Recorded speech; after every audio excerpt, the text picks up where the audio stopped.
CMR University, India's top-ranked university. Over 65 acres of lakeside campus, over 8,000 students, over 20,000 alumni, over 500 eminent teaching faculties, and placements in over 200 companies. CMR University, Bangalore.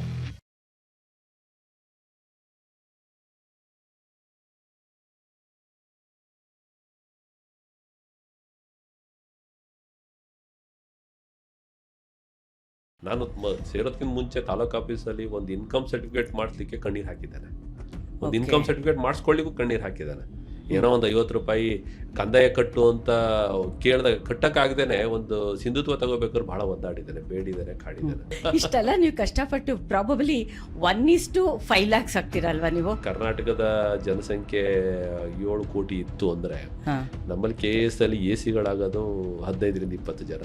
ಏನೋ ಸಾಮಾಜಿಕ ಹಿತದೃಷ್ಟಿಯಿಂದ, ಸಾರ್ವಜನಿಕ ಅನುಕೂಲ ದೃಷ್ಟಿಯಿಂದ ಒಂದು ರಬ್ಬರ್ನ ಸ್ವಲ್ಪ ಹೀಸ್ಬಹುದು, ಕಾನೂನನ್ನ ಅಂತೀವಲ್ಲ ಹಾಗೆ, ಅದನ್ನ ಕಿತ್ತೋಗಷ್ಟು ಹೀಸ್ಬಾರ್ದು. ಕಿತ್ತೋಗಷ್ಟು ಹೀಸ್ತೀವಿ ಅಂದ್ರೆ ಸಿಸ್ಟಮ್ ನಾವು ಹಾಳು ಮಾಡ್ತೀವಿ ಅಂತ ಜನ ಹಾಡಿ ಹೋಗೋದ್ರು. TN ಶೇಷನ್ ನೀವು ಪ್ರತಿ ದಿವಸ ನೋಡಿರ್ಬೋದು. ಅವಾಗ ಈ ಚುನಾವಣಾ ಆಯೋಗದಲ್ಲಿ ಸುಧಾರಣೆಯನ್ನು ಕಂಡಾಗ ಆ ಸುಧಾರಣೆ ಮಾಡಿದಂತ ವ್ಯಕ್ತಿ ನಿಂತ್ರೆ ಓಟ್ ಹಾಕಲ್ಲ. ಜನರ ಮನಸ್ಥಿತಿನೇ ಬೇರೆ ಆಗ್ಬಿಟ್ಟಿದೆ. ಹೆಂಗಾಗಿದೆ ಅಂದ್ರೆ ಬಂದವ್ರಿಗೆ ಅಂದ್ರೆ ಒಳ್ಳೆ ಲಂಚ ಹೊಡಿಲಿಕ್ಕೆ ಅವಕಾಶ ಇರೋದು ಒಳ್ಳೆ ಪೋಸ್ಟ್ ಅಂತೆ. ಒಂದು ಕೆಲಸ ನಾನೊಬ್ಬ ಅಧಿಕಾರಿಯಾಗಿ ಮಾಡಲ್ಲ ಅಂತ ಹೇಳಿದ್ರೆ, ಮಾಡಕ್ ಬರೋದಿಲ್ಲ ಈ ಕಾನೂನಲ್ಲಿ ಅಂತ ಹೇಳಿದ್ರೆ, ಇನ್ನೊಬ್ಬ ಅಧಿಕಾರಿ ಆಲ್ರೆಡಿ ಆ ರಾಜಕಾರಣಿ ಹತ್ರ ಹೋಗಿರ್ತಾರೆ, ನನ್ನನ್ನು ಹಾಕೊಳ್ಳಿ ಸರ್, ನಾನು ಮಾಡ್ಕೊಡ್ತೀನಿ ಅಂತ. ವ್ಯವಸ್ಥೆನ ಹಾಳು ಮಾಡಿದವರು ರಾಜಕಾರಣಿಗಳಲ್ಲ, ರಾಜಕಾರಣಿಗಳಿಗಿಂತ ಅಧಿಕಾರಿಗಳೇ ಹಾಳು ಮಾಡೋದು ಜಾಸ್ತಿ. ನಮ್ಮ ಸ್ನೇಹಿತರು ಆಫೀಸರ್ ಹೇಳ್ತಾರೆ, ನಿಮ್ಗೆ ಹಿಂಗೆಲ್ಲ ಇದ್ರೆ ರೆವಿನ್ಯೂನಲ್ಲಿ ಸಕ್ಸಸ್ ಆಗಲ್ಲ ರೀ, ನೀವೆಲ್ಲ ಗತ್ತು ಗಮ್ಮತ್ತಲ್ಲಿ ಇರಬೇಕು ಅಂತ. ನಮ್ಮ ಅಧಿಕಾರಿ ಅಂದ್ರೆ ಜಬರ್ದಸ್ತ್ ಇರಬೇಕು, ಜೋರ್ ಇರಬೇಕು, ಎದುರಿಸ್ಬೇಕು, ಮಾತಾಡಬೇಕು, ಏನು ಕಾಯಿಸ್ಬೇಕು, ಅವೆಲ್ಲ ತಪ್ಪು ತಿಳುವಳಿಕೆ. ನನ್ನ ಪ್ರಕಾರ ತಪ್ಪು ತಿಳುವಳಿಕೆ.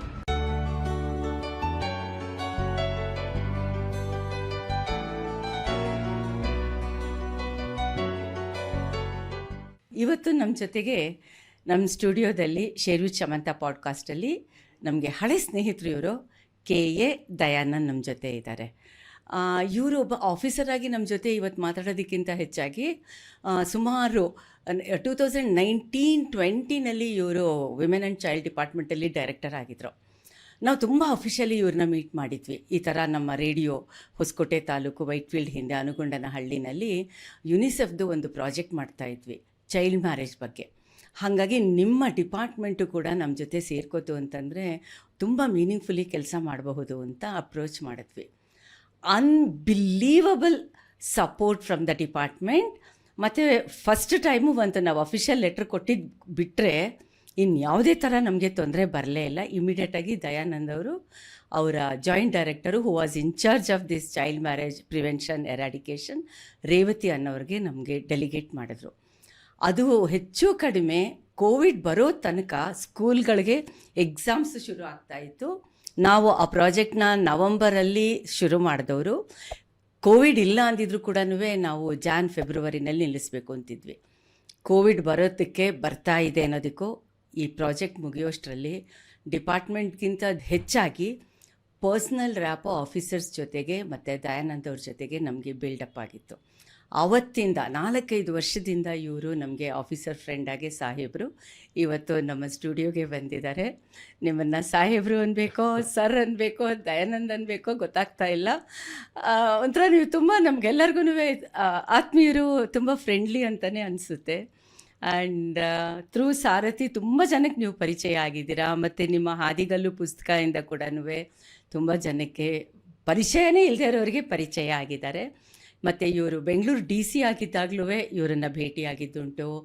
ಈಗ ನಮ್ಮ ಪಾಡ್ಕಾಸ್ಟ್ಗೆ ಇವರು ಬಂದಿದ್ದಾರೆ. ನಮಗೆ ತುಂಬಾ ಖುಷಿ ಆಗುತ್ತೆ ದಯಾನಂದ್ ಅವ್ರನ್ನ ಮಾತಾಡ್ಸೋದಕ್ಕೆ. ಬಿಕಾಸ್ ಅವ್ರು ಎಲ್ಲ ಕಡೆ ಹೇಳ್ಕೊಂಡಿದ್ದಾರೆ, ನಾನು ತುಂಬ ಹಂಬಲ್ ಬ್ಯಾಕ್ಗ್ರೌಂಡಿಂದ ಬಂದಿದ್ದೀನಿ, ಡೌನ್ ಟು ಅರ್ತ್ ಪರ್ಸನ್ ಅಂತ ಅವರೇನು ಹೇಳ್ಕೊಂಡಿಲ್ಲ.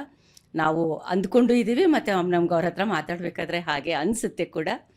ಆ್ಯಂಡ್ ನೋ ಫಿಲ್ಟರ್ಸ್, ನೋ ಆರಾಮಾಗಿ ಅವ್ರ ಹತ್ರ ನಾವು ಮಾತಾಡ್ಬೋದು.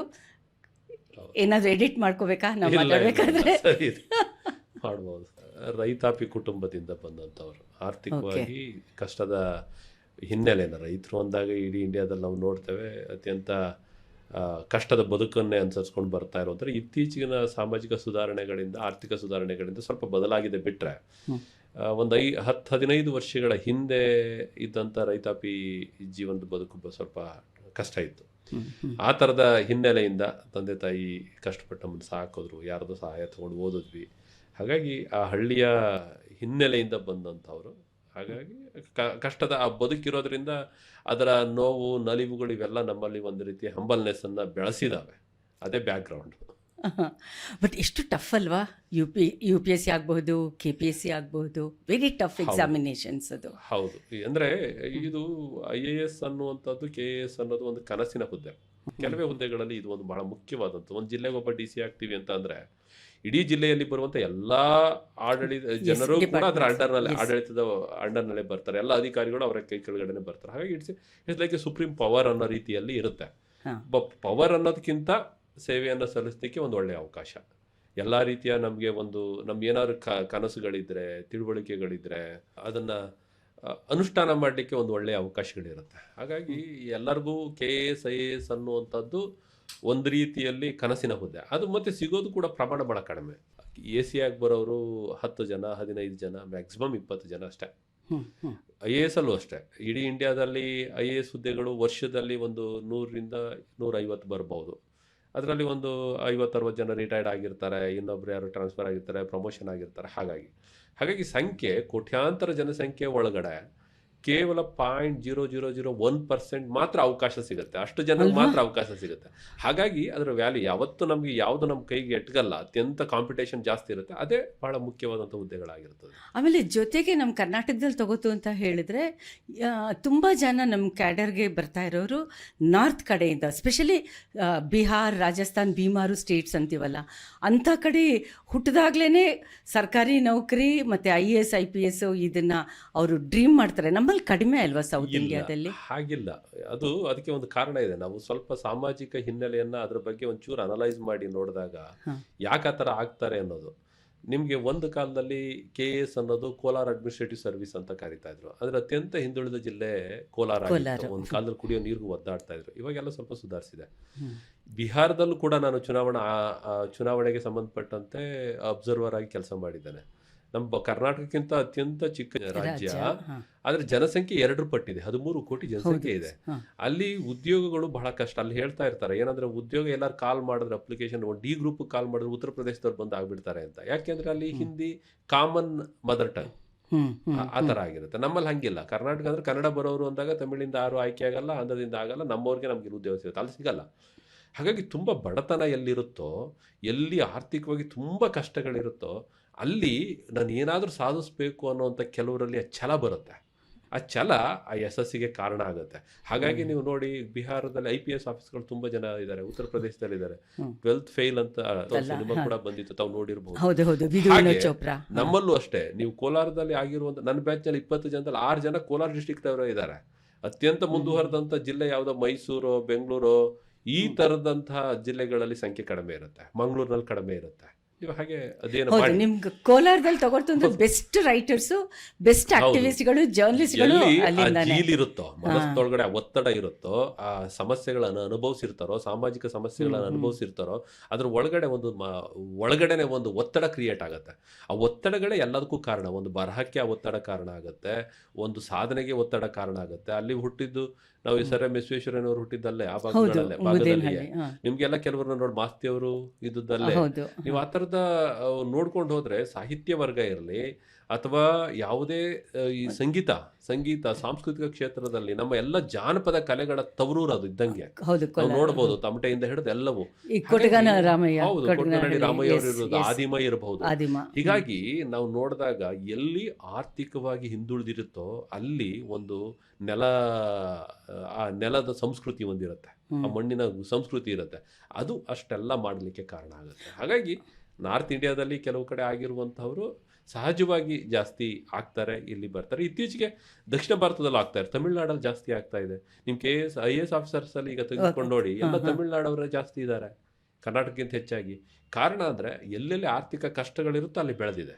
ನಮ್ಮ ಕರ್ನಾಟಕದಿಂದ ಯಾತಿ ಕಡಿಮೆ ಆಗ್ತಾ ಇದ್ದಾರೆ? ಇತ್ತೀಚೆಗೆ ಪರವಾಗಿಲ್ಲ, ಸುಧಾರಿಸ್ತಾ ಇದೆ. ಆ ಒಂದು ಅದ್ರ ಬಗ್ಗೆ ನಾನು ಮಾಡಬಹುದು ಅನ್ನೋ ಛಲ ಇರಲಿಲ್ಲ. ಅದಕ್ಕೆ ಬೇಕಾದಂಥ ಒಳ್ಳೆಯ ಇನ್ಸ್ಟಿಟ್ಯೂಷನ್ಗಳಿರಲಿಲ್ಲ. ನಿಮಗೆ ಉತ್ತರ ಕನ್ನಡ, ಬಿಹಾರಕ್ಕೆ ಉತ್ತರ ಪ್ರದೇಶಕ್ಕೆ ಹೋಗಿ ವಿಚಾರಿಸಿ, ಡೆಲ್ಲಿಗೆ ಹೋಗಿ ಸೇರ್ಕೊಂಡ್ಬಿಡ್ತೀವಿ, ರಾಜೇಂದ್ರ ನಗರಕ್ಕೆ ಹೋಗಿ ಸೇರ್ಕೊಂಡ್ಬಿಡ್ತಾರೆ. ಕೂಲಿ ಮಾಡ್ಕೊಂಡಾದ್ರೂ ಸರಿ ಅಲ್ಲಿ ಟ್ಯೂಷನ್ಗೆ ಹೋಗ್ತಾನೆ, ಅವ್ನಿಗೊಂದು ಐಡಿಯಾ ಬರುತ್ತೆ, ಕಲ್ಪನೆ ಬರುತ್ತೆ. ಅವ್ರನ್ನೆಲ್ಲ ಅದೇ ವಾತಾವರಣದಲ್ಲಿ ನೋಡ್ತಾ ತಾನೇನಾದ್ರು ಸಾಧಿಸ್ಬೋದು ಅಂತ ಛಲ ಹುಟ್ಟುತ್ತೆ, ನಂಬಿಕೆ ಹುಟ್ಟುತ್ತೆ. ಅದೇ ರೀತಿಯಲ್ಲಿ ಇವಾಗ ಅಣ್ಣಾನಗರ ತಮಿಳುನಾಡು, ಅದಕ್ಕಾಗಿ ಸರ್ಕಾರವೇ ರಚನೆ ಮಾಡಿದೆ. ಅಲ್ಲೇ free tuition, free residence, free coaching, ಆ ರೀತಿಯಲ್ಲಿ ಮಾಡಿದ್ದಾರೆ. ಹಾಗೆ ನಮ್ಮಲ್ಲಿ ಮೊದಲು ಯಾವುದೂ ಇರಲಿಲ್ಲ. ನಾವು ಟ್ರೈನಿಂಗ್ ತಗೋಬೇಕು ಅಂದ್ರೆ ಹೈದರಾಬಾದಲ್ಲಿ ರಾವ್ ಟ್ಯೂಟೋರಿಯಲ್ಸ್ಗೆ ಹೋಗಬೇಕು, ಡೆಲ್ಲಿಗೆ ಹೋಗ್ಬೇಕು, ಹೈದರಾಬಾದ್ಗೆ ಹೋಗ್ಬೇಕು, ಇಲ್ಲ ಡೆಲ್ಲಿಗೆ ಹೋಗ್ಬೇಕು. ಅಷ್ಟು ಆರ್ಥಿಕ ಸಾಮರ್ಥ್ಯ ಇರೋದಿಲ್ಲ, ಇದ್ದವ್ರಿಗೆ ಅದ್ರಲ್ಲಿ ಆಸಕ್ತಿ ಇರೋದಿಲ್ಲ.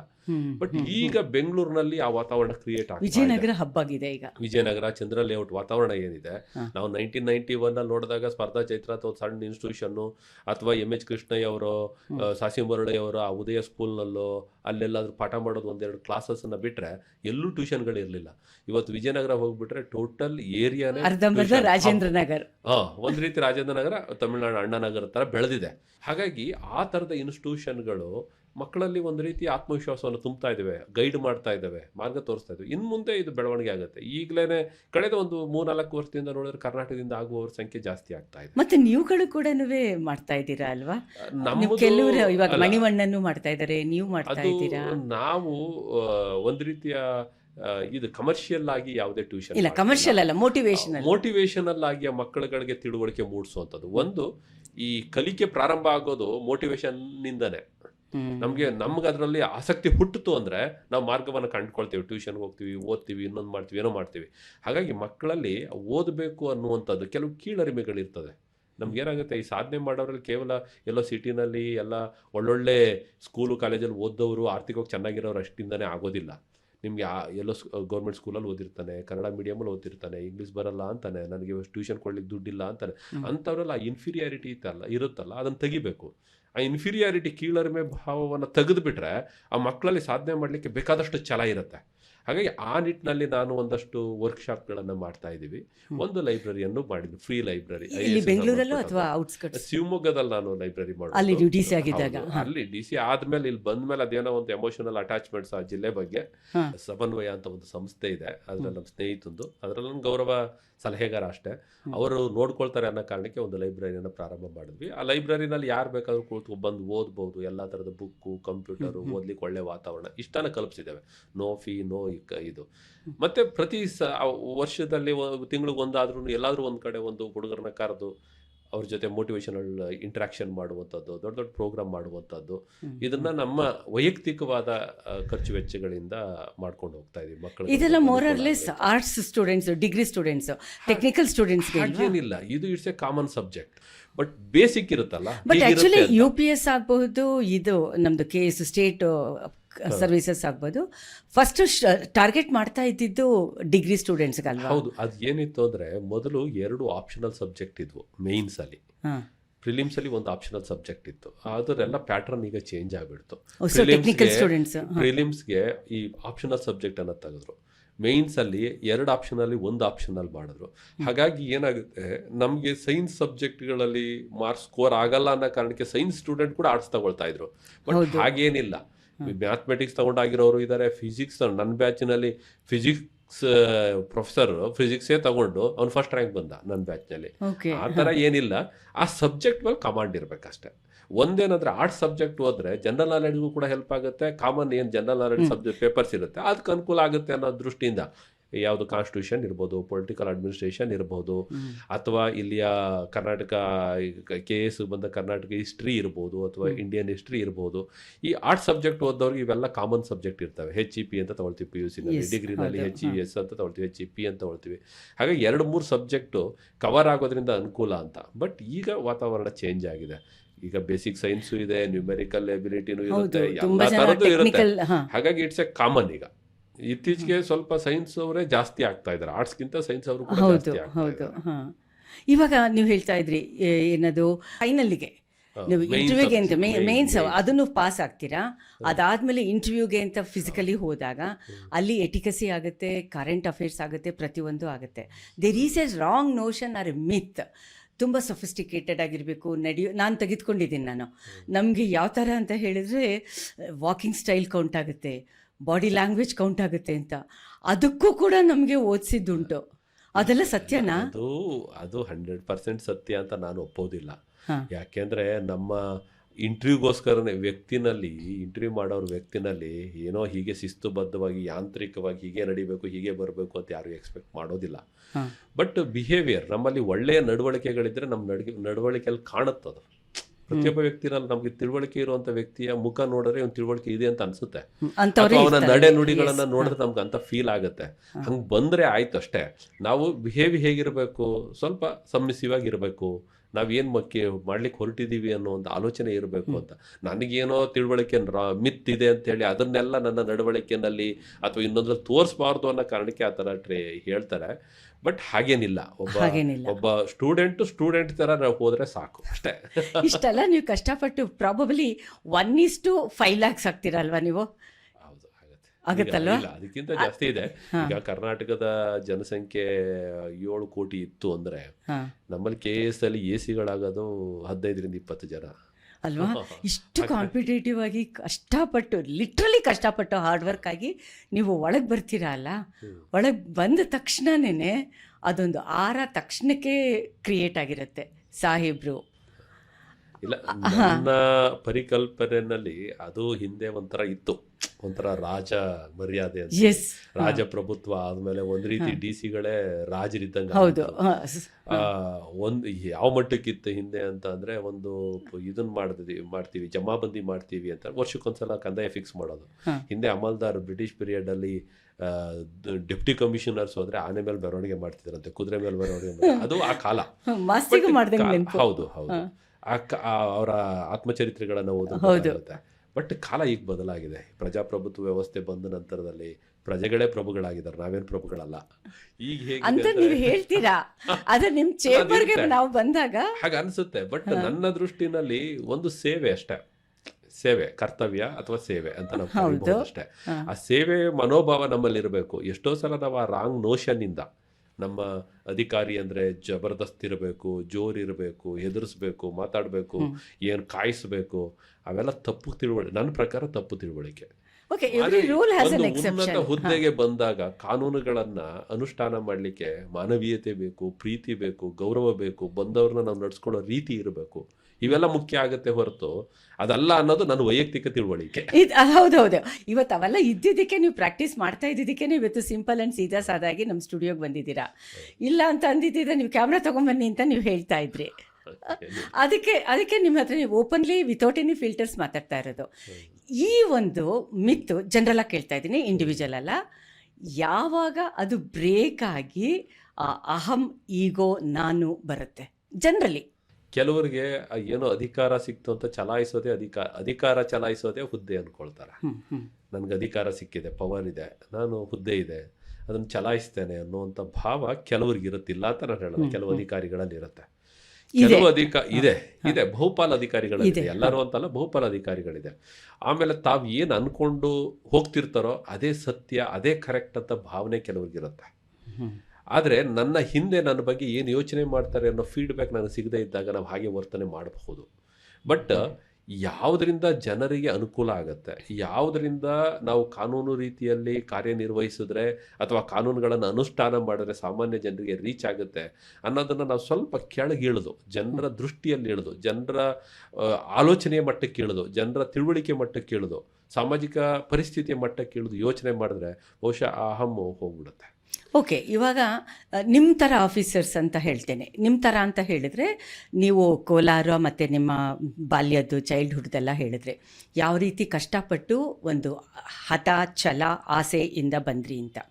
ಆ ಥರ ಇಲ್ಲದೆ ಅಫ್ಲುಯೆಂಟಾಗಿರುವಂಥ ಬ್ಯಾಕ್ಗ್ರೌಂಡಿಂದ ಬಂದವರು, ಅವ್ರಿಗೆ ವರ್ಸಸ್ ಈ ಥರ ಜೀವನನ ನಿಜವಾಗ್ಲೂ ನೋಡಿದವರು ವರ್ಸಸ್ ಅವರು ರಿಯಲಿಸ್ಟಿಕ್ ಆ್ಯಂಡ್ ಅನ್ರಿಯಲಿಸ್ಟಿಕ್ ತಗೋತು ಅಂತ ಹೇಳಿದಾಗ ನಾವು ಬಡಪಾಯಿಗಳು ಎಷ್ಟು ಒದ್ದಾಡ್ತೀವಿ. ಅದು ಕರೆಕ್ಟ್. ಈಗ ನನಗೂ ಆ ಅನುಭವ ಆಗಿದೆ. ನಾನು ಕೆಲಸ ಸೇರಿದಾಗ, ನಾನು ಸೇರೋದಕ್ಕಿಂತ ಮುಂಚೆ ತಾಲೂಕು ಆಫೀಸಲ್ಲಿ ಒಂದು ಇನ್ಕಮ್ ಸರ್ಟಿಫಿಕೇಟ್ ಮಾಡಿಸ್ಲಿಕ್ಕೆ ಕಣ್ಣೀರು ಹಾಕಿದ್ದೇನೆ, ಒಂದು ಇನ್ಕಮ್ ಸರ್ಟಿಫಿಕೇಟ್ ಮಾಡಿಸ್ಕೊಳ್ಳಿಕ್ಕೂ ಕಣ್ಣೀರು ಹಾಕಿದ್ದಾನೆ. ಏನೋ ಒಂದು 50 ರೂಪಾಯಿ ಕಂದಾಯ ಕಟ್ಟು ಅಂತ ಕಟ್ಟಕ್ಕಾಗ್ದೇನೆ ಒಂದು ಸಿಂಧುತ್ವ ತಗೋಬೇಕಾದ್ರೆ ಬಹಳ ಒದ್ದಾಡಿದ್ದೇನೆ, ಬೇಡಿದ್ದೇನೆ, ಕಾಡಿದ್ದೇನೆ. ಮತ್ತೆ ತಾಲೂಕು ಆಫೀಸ್ಗಳಲ್ಲಿ ನಮಗೂ ಅನುಭವ ಆಗಿದೆ. ಒಂದು ಕೆಲಸ ಮಾಡಿಸ್ಕೊಳ್ಳಿಕ್ಕೆ ಎಷ್ಟು ಕಷ್ಟಪ್ಪ, ಹೋದ್ರೆ ರೆಸ್ಪಾಂಡ್ ಮಾಡಲ್ಲ, ಆಗ್ ಬಾ ಅಂತಾರೆ, ಈಗ ಬಾ ಅಂತಾರೆ. ಅದೆಲ್ಲ ಅನುಭವ ನನಗೂ ವೈಯಕ್ತಿಕವಾಗಿಯೂ ಆಗಿದೆ ನಾನು ಕೆಲಸ ಸೇರೋದಕ್ಕಿಂತ ಮುಂಚೆ. ಅವು ಆಗಬಾರ್ದು ಅನ್ನೋದು ನನ್ನ ಭಾವನೆ. ಏನಾಗುತ್ತೆ, ನಾನು ಕೆಲಸಕ್ಕೆ ಸೇರಿದಾಗ ಕೆಲವರು ಹೇಳ್ತಾ ಇದ್ರು, ನೀವು ಇಷ್ಟೊಂದು ಸ್ಮೂತ್ ಇದ್ದೀರಿ. ನಾನು ಸ್ವಲ್ಪ ಸ್ಮೂತ್ ಇಲ್ಲ, ನನಗೆ ಇರ್ಬೋದು. ಅಲ್ಲ ಈಗ ಸ್ಮಾರ್ಟ್ ಆಫೀಸರ್, ಹೌದು, ಮಾತಾಡುವಾಗ ಎಷ್ಟು ಸ್ಮೂತ್ ಆಗಿ ಮಾತಾಡ್ತೀರಾ. ಆದ್ರೆ ಪ್ರಾರಂಭದಲ್ಲಿ ನಾನಿದ್ದಾಗ ನಾನು ಟೀಚರ್ ಇದ್ದೆ ಚಿಕ್ಕಮಂಗ್ಳೂರ್ನಲ್ಲಿ. ಟೀಚರ್ ಇದ್ದಾಗ ನಮ್ಮ ತಹಸೀಲ್ದಾರ್ ಇದ್ರಲ್ಲ, ನಾನು ಎ ಸಿ ಆಗಿ ಅಲ್ಲೇ ಹೋದಾಗ ಅವ್ರನ್ನ ಎಷ್ಟೋ ಸಲ ಸರ್ ಅಂತ ಬಂದ್ಬಿಡೋದು. ಅವ್ರು ಹೇಳ್ತಾರೆ, ನಿಮ್ಮ ಇಂಥವ್ರೆಲ್ಲ ನೀವು, ನಮ್ಮ ಸ್ನೇಹಿತರೊಬ್ರು ಆಫೀಸರ್ ಹೇಳ್ತಾರೆ, ನಿಮ್ಗೆ ಹಿಂಗೆಲ್ಲ ಇದ್ರೆ ರೆವಿನ್ಯೂನಲ್ಲಿ ಸಕ್ಸಸ್ ಆಗಲ್ಲ ರೀ, ನೀವೆಲ್ಲ ಗತ್ತು ಗಮ್ಮತ್ತಲ್ಲಿ ಇರಬೇಕು ಅಂತ. ನನಗೆ ಎಲ್ಲೋ ಕಾಡ್ತಿತ್ತು. ಹೌದಾ, ನಾನು ಕೆಲವ್ರ ಥರ, ನನ್ನ ಸ್ನೇಹಿತರ ಥರ ಕೆಲವ್ರ ಥರ ಗತ್ತು ಗಮ್ಮತ್ತು ತೋರಿಸೋ ಅಂತ ಮನಸ್ಥಿತಿ ನನಗಿರಲಿಲ್ಲ. ಅದನ್ನು ಅನುಕರಣೆ ಮಾಡ್ಲಿಕ್ಕೆ ಹೋದ್ರೆ ಫೇಲ್ಯೂರ್ ಆಗಿಬಿಡ್ತೇನೆ, ಅದು ಆಭಾಸ ಆಗುತ್ತೆ ಅಂತ ನನ್ನ ಮನಸ್ಸಲ್ಲಿ ಅನಿಸ್ತಾ ಇತ್ತು. ಅದಕ್ಕಿಂತ ಬದಲಾಗಿ ಪ್ರೀತಿಯಿಂದ, ಗೌರವದಿಂದ ಬಂದು ಜನರ ಜೊತೆ ಇಂಟ್ರಾಕ್ಷನ್ ಮಾಡ್ತಾ, ಕೇಳ್ತಾ, ಹೇಳ್ತಾ ಹೋದರೆ ಬೇರೆದೇ ಆದ ಅಡ್ಮಿನಿಸ್ಟ್ರೇಷನ್ ಒಂದು ಪದ್ಧತಿ ರೂಢಿ ಆಗ್ಬೋದು ಅಂತ ನನಗನ್ಸಿದ್ದು. ಅದನ್ನು ನಾನು ಬದಲಾವಣೆ ಮಾಡ್ಕೊಂಡಿದ್ದು ಆ್ಯಕ್ಚುಲಿ. ಆಯಿತು, ಇವಾಗ ನೀವು ಸಾಹೇಬ್ರು ಡಿಸಿಷನ್ ಮೇಕರು ಬದಲಾವಣೆ ಆಗ್ತೀರಾ. ನೀವು ಅದನ್ನು ಕೇಸ್ನ ನೋಡಿದ್ಮೇಲೆ ಇಂಥವ್ರ ಹತ್ರ ಹೋಗು, ಅಂಥವ್ರ ಹತ್ರ ಹೋಗು ಅಂತ ನಮ್ಮನ್ನು ಕಳಿಸ್ತೀರಾ. ಅವ್ರಿಗೂ ಕೂಡ ನಿಮ್ಮಷ್ಟೇ ಸೆನ್ಸಿಟಿವ್ ಅಂಡ್ ಸೆನ್ಸಿಬಿಲಿಟಿ ಇದ್ರೆ ಸರಿ. ಅದು ಇರಲ್ಲ, ಎಲ್ಲ ಟೈಮಲ್ಲಿ ಇರಲ್ಲ. ಬಹುಶಃ ನೀವು ಗಮನಿಸಿರ್ಬೋದು. ನಾನು ಅದಕ್ಕೇನೆ ಯಾವಾಗ್ಲೂ ಯಾರೇ ಬರಲಿ ಫಸ್ಟ್ ಕೂರಿಸ್ತೇನೆ, ಅವ್ರು ಕೇಳ್ತೇವೆ, ಸಂಬಂಧಪಟ್ಟವ್ರನ್ನ ಕರೆಸ್ತೇನೆ. ಅದು ನಮ್ಮ ಆಫೀಸಲ್ಲಿ ನಾನು ಯಾವಾಗ ಹೋದ್ರೆ ಹೇಳ್ತೀನಿ, ನೋಡಪ್ಪ 5 ಸಲ ಅಲ್ಲ 10 ಸಲ ಕರೆಸ್ಬೋದು. ನನಗೆ ಗೊತ್ತಾದರೆ ನೇರವಾಗಿ ಹೇಳಿ ಕಳಿಸ್ತೀನಿ, ಆಗುತ್ತೆ ಆಗಲ್ಲ ಅಂತ ನನಗೆ ಅರ್ಥ ಆದರೆ. ಇಲ್ಲ ಅಂದರೆ ನಿಮ್ಗೆ ಕರೆಸ್ತೇನೆ ಅಂತ ಹೇಳಿರ್ತೇನೆ. ಹಾಗಾಗಿ ನಾನು ಕರೆಸಿ ಹೇಳಿ ಒಂದು 2-3 ಸಲ ಅಪ್ಪಿತಪ್ಪಿ ಒಂದು 3 ಸಲ ಅವ್ರು ಏನಾದ್ರು ಬಂದ್ಬಿಟ್ರೆ ನನ್ನ ಮುಂದೆ, ನನಗೆ ಅನ್ಸುತ್ತೆ ನಾನೇನೋ ಇಲ್ಲಿ ಆಗಿಲ್ಲ ಕೆಲಸ ಅಂತ. ಅದನ್ನು ಸ್ವಲ್ಪ ವೈಯಕ್ತಿಕವಾಗಿ ತೊಗೊಂಡು ನಾನು ಮಾಡ್ತೇನೆ, ಇಲ್ಲ ಅಂತ ನಾನು ಹೇಳಲ್ಲ. ನನಗೆ ಅವ್ರು ಕರೆದು ಬೈತೇನೆ, ಹೇಳ್ತೇನೆ, ಕರೆಸ್ಬಿಟ್ಟು ಏನಾಯಿತು ಕೇಳ್ತೇನೆ. ಇನ್ನೊಂದು ಆ ಥರ ನನಗೆ ಫಾಲೋ ಅಪ್ ಮಾಡೋದ್ರಿಂದ ನನಗೆ ಆ ಥರ ಫೀಲ್ ಅನಿಸಿಲ್ಲ. ನಾನು ಸುಮ್ಮನೆ ಬಂದಾಗ ಆಯಿತು ನೋಡ್ತೀನಿ ಹೋಗ್ರಿ, ನಾನು ಸಾಮಾನ್ಯವಾಗಿ ಹೇಳಲ್ಲ. ನನಗೆ ವಿಷಯ ಅದು ನೋಡಿದಾಗ ಸರಿ, ಹೌದು ಇದರಲ್ಲಿ ಏನು ಇರಲ್ಲ, ಇದು ಹೀಗೆ ಅಂತ ಹೇಳಿ ನನ್ನ ಹಂತದಲ್ಲೇ ಡಿಸಿಷನ್ ತೊಗೊಳ್ತೀನಿ. ಇಲ್ಲಾಂದರೆ ಕೆಳಗಡೆವ್ರು ಕರೆದು ಏನಾಗಿದೆ, ಪುಟಪ್ ಆಗಿದೆ ಇಲ್ವ ಅಂತ ಫಾಲೋ ಅಪ್ ಮಾಡ್ತೇನೆ. ನಿರಂತರವಾಗಿ ಅದು ಆಗುತ್ತೆ. ಆಗೋದ್ರಿಂದ 100% ಬಂದವ್ರದ್ದೆಲ್ಲ ಮಾಡ್ಲಿಕ್ಕೆ ಆಗೋದು ಇಲ್ಲ. ಹಾಗಂತ ಹೇಳಿ ನಾವು ನೆಗ್ಲೆಕ್ಟ್ ಮಾಡಲಿಕ್ಕೂ ಆಗೋದಿಲ್ಲ. ಅದು ಒಂದು ರೀತಿ ನಮ್ಮ ಅಡ್ಮಿನಿಸ್ಟ್ರೇಟಿವ್ ಸ್ಟೈಲ್ ಅದು. ಒಬ್ಬೊಬ್ರದ್ದು ಒಂದೊಂಥರ ವಿಭಿನ್ನವಾಗಿರುತ್ತೆ. ಒಬ್ಬರು ಜೋರು ಮಾಡಿಸ್ತಾರೆ, ಒಬ್ಬರು ಬೈದು ಮಾಡಿಸ್ತಾರೆ, ಒಬ್ಬರು ಪ್ರೀತಿಯಿಂದನೂ ಮಾಡಿಸ್ತಾರೆ. ಹಾಗೆ ಒಂದೊಂದೊಂದು ಸ್ಟೈಲ್ ಇರುತ್ತೆ. But result very important. ಎಷ್ಟು ಬಂದವರ ಕೆಲಸ ಆಗುತ್ತಾ, ನಮ್ಮ ಆದ್ಯತೆ ಏನು ಅನ್ನುವಂಥದ್ದು. ಭೋಪಾಲ್ ನನಗೆ ಇತ್ತೀಚೆಗೆ ಫೀಲ್ ಆಗೋಂಥದ್ದು ರೆವಿನ್ಯೂ ಇಲಾಖೆ ನಾನು ನೋಡಿದ್ದೇನೆ. ಭೋಪಾಲ್ ಅಧಿಕಾರಿಗಳಿಗೆ ಅವ್ರು ಬಂದವ್ರಿಗೆ ಈ ರೆವಿನ್ಯೂ ಮ್ಯಾಟರ್ಸ್ ಇದೆಯಲ್ಲ, ಇಟ್ಸ್ ವೆರಿ ಕಾಂಪ್ಲಿಕೇಟೆಡ್. ಎಷ್ಟೋ ಸಲ ನನ್ನ ಜಮೀನಿನ ಪ್ರಾಬ್ಲಮ್ ಏನಾಗಿದೆ ಅಂತ ನನಗೆ ಅರ್ಥ ಆಗೋದೇ ಇಲ್ಲ. ನಾನು ಬಂದು ಏನೋ ಹೇಳ್ತಿರ್ತೀನಿ ನಿಮಗೆ, ನೀವೊಬ್ಬ ಅಧಿಕಾರಿ ನಿಮ್ಮ ಮುಂದೆ, ಅವನಿಗೂ ಅದು ಅರ್ಥ ಆಗಲ್ಲ. ಅದರಿಂದನೇ ಅರ್ಧ ಜನ ಬರೋದು ನೋಡ್ತೀನಿ ಹೋಗು ಅಂತಾರೆ, ಒಂದು ಅರ್ಜಿ ಕೊಟ್ಟು ಹೋಗು ಅಂತಾರೆ. ಸುತ್ತಿ ನಂಬಿಕೆ ಕಳ್ಕೊಂಡಿದ್ದಾರೆ ರೆವಿನ್ಯೂ ಇಲಾಖೆನಲ್ಲಿ. ಮುಖ್ಯವಾಗಿ ನನಗೆ ಗೊತ್ತಿದ್ದಂತೆ ಭೋಪಾಲ್ ಅಧಿಕಾರಿಗಳ ಪ್ರಾಬ್ಲಮ್ ಅದು. ಈ ಬಂದಾಗ ಕೂತ್ಕೊಂಡು ಇಂಟ್ರಾಕ್ಷನ್ ನೋಡಿ ಏನು ಸಮಸ್ಯೆ, ನನಗೆ ಅವ್ನು ಹೇಳ್ತಾ ಇರ್ಬೇಕು, ಅವ್ನು ತಪ್ಪು ಹೇಳ್ತಾ ಇದ್ದಾನೆ ಅಂತ ನನಗೂ ಅನ್ನಿಸ್ಬೇಕು ರೆಕಾರ್ಡ್ ನೋಡ್ತಿದ್ದ ಹಾಗೇನೆ. ಬಟ್ ಅದು ಸಮಸ್ಯೆ. ಓಕೆ, ಇವಾಗ ಆ ಥರ ಮಿಸ್ಟೇಕ್ಸ್ ರೆವಿನ್ಯೂ ಅಂತ ನೀವು ಒಂದು ಎಕ್ಸಾಂಪಲ್ ಹೇಳಿರಿ, ಮತ್ತು ನೀವು ಅಲ್ಲಿ ಕೆಲಸ ಮಾಡಿದ್ದೀರಾ. ಒಂದೊಂದು ಡಿಪಾರ್ಟ್ಮೆಂಟ್ಗೂ ಹೋದಂಗೆ ಅದು ಮೈಕ್ರೋ ಡೀಟೇಲ್ಸು ನಿಮ್ಮನ್ನು ಕಾಡಕ್ಕೆ ಶುರು ಮಾಡುತ್ತೆ. ಅರ್ಥ ಮಾಡ್ಕೊಳ್ಳೋದು ತುಂಬ ಕಷ್ಟ ಆಗುತ್ತಲ್ವಾ? ಇಲ್ಲ, ಇದು ಹೇಗೆ ಅಂದರೆ ಒಂದು ಬೇಸ್ ಇರುತ್ತೆ. ಒಂದು ಬೇಸ್ ಮ್ಯೂಸಿಕ್ ಅಂತ ನಿಮ್ಮ ಸಂಗೀತದಲ್ಲಿ ಏನು ಹೇಳ್ತೀರೋ ಹಾಗೆ, ಅಥವಾ ಒಂದು ಮನಸ್ಥಿತಿ, ನಾವು ಯೋಚನೆ ಮಾಡೋ ಧಾಟಿನೋ ಏನೋ ಒಂದು ಆಡಳಿತದಲ್ಲೂ ಒಂದು ಬೇಸಿಕ್ ಇರುತ್ತೆ. ಮೂಲಭೂತ ಕರ್ತವ್ಯಗಳು, ಹಕ್ಕುಗಳು ಹೆಂಗಿರುತ್ತೋ ಹಂಗೆ ಇವು ಒಂಥರ ಬೇಸಿಕ್ ಇರುತ್ತೆ. ಅದರಲ್ಲಿ ಪ್ರೊಸೀಜರ್ ಇರುತ್ತೆ. ನಮ್ಗೆ ಏನು ಒಂದು ಹೋಗಿ ನಾವೇನು ತಿಳ್ಕೊಂಡು ಹೋಗ್ಬೇಕಾದಿಲ್ಲ. ಅಲ್ಲಿ ಹೋದ್ಮೇಲೆ ನೀವು ಸಮಸ್ಯೆಗಳು ಏನು ಬಂದು ಜನ ಏನು ಕೇಳ್ತಾ ಇದ್ದಾರೆ ಅಂದಾಗ ಅವ್ರು ಹೇಳೋದು ನಮ್ಗೆ ಅರ್ಥ ಆಗದೇನೆ ಇರಲ್ಲ. ಅದಕ್ಕೆ ಉತ್ತರ ಏನು ಅಂತ ಕರೆದ ಆಫೀಸಲ್ಲೇ 2 ದಿವಸ 3 ದಿವಸ ಆಯ್ತು ಅಂದ್ರೆ ನಮ್ಗೆ ಅದ್ರ ಬಗ್ಗೆ ಗೊತ್ತಾಗುತ್ತೆ. ಇನ್ನ ಕಾನೂನುಗಳೇನಂದ್ರೆ ಯಾವುದೋ ಸ್ಪೆಸಿಫಿಕ್, ಎಲ್ಲವೂ ಕಾಮನ್ ಸೆನ್ಸ್ ಮೇಲೆ ನಿಂತಿರೋದು. 90% ಕಾಮನ್ ಸೆನ್ಸ್ ಮೇಲೆನೆ ಅರ್ಥ ಆಗುತ್ತೆ. ಅದನ್ನ ಮೀರಿದು ಟೆಕ್ನಿಕಲ್ ಇಶ್ಯೂ ಕಾನೂನ ತೆಗೆದು ನೋಡ್ಬೇಕಾಗುತ್ತೆ. ಅಂತ ಕೇಸ್ಗಳು ಓನ್ಲಿ 10-15% ಅಷ್ಟೇ. ಏನ್ ಕಾನೂನು ಓದ್ಕೊಂಡು ನಾನೀಗ ಯಾವುದೋ ಒಂದು ಇಲಾಖೆಗೆ ಬಂದಿದ್ದೀನಿ ಅಂದ್ರೆ ಆ ಇಲಾಖೆ ಕಾನೂನು ಓದ್ಕೊಂಡ್ರೆ ಅರ್ಥ ಆಗುತ್ತೆ ಅನ್ನೋದು ಸುಳ್ಳು. ಅದಾಗದೇ ಇಲ್ಲ. ಅದಲ್ಲ, ಬೇಸಿಕ್ ಕಾಮನ್ ಸೆನ್ಸ್ ಅಷ್ಟೇ. ನೀವು ಪೂರ್ವಾಗ್ರಹಗಳು ಇಲ್ದೇನೆ, ಪೂರ್ವಾಗ್ರಹ ಅಂದ್ರೆ ಜಾತಿ, ಧರ್ಮ ಅಥವಾ ವೈಯಕ್ತಿಕವಾದ ಹಿತಾಸಕ್ತಿಗಳು ಅಥವಾ ಜೆಂಡರ್ ಬಯಾಸ್ಡ್, ಈ ಥರ ಯಾವ ಪೂರ್ವಗ್ರಹ ಇಲ್ಲದೇ ಒಂದು ವಿಷಯವನ್ನು ನೀವು ಕೇಳಿಬಿಟ್ರೆ ನಿಮ್ಗೆ ಏನು ಅನಿಸುತ್ತೋ ಅದೇ ಸರಿ ಇರುತ್ತೆ. ಅದು ಕಾಮನ್ ಸೆನ್ಸಿಗೆ ಸರಿ ಅನ್ಸಿದ್ರೆ ಕಾನೂನಲ್ಲೂ ಡೆಫಿನೆಟ್ಲಿ ಸರಿ ಇರುತ್ತೆ. ಸಿಗುತ್ತೆ. ಸರಿ Okay, ಇರುತ್ತೆ. ಇದು ನೀವು ಒಂದು ಕಾಮನ್ ಮ್ಯಾನ್ ಪರ್ಸ್ಪೆಕ್ಟಿವ್ ಇಂದ ಹೇಳ್ತಾ ಇದ್ದೀರಾ. ಒತ್ತಡ ಎಕ್ಸೆಟ್ರಾ ಅಂತ ಬಂದಾಗ ಪೊಲಿಟಿಕಲ್ ಪ್ರೆಷರ್ಸ್ ಇರುತ್ತೆ. ಅಂಥ ಟೈಮ್ನಲ್ಲಿ ನೀವು ಸ್ಯಾಂಡ್ವಿಚ್ ಆಗುವಂಥ ಪೊಸಿಷನಲ್ಲಿ ಇರ್ತೀರಾ.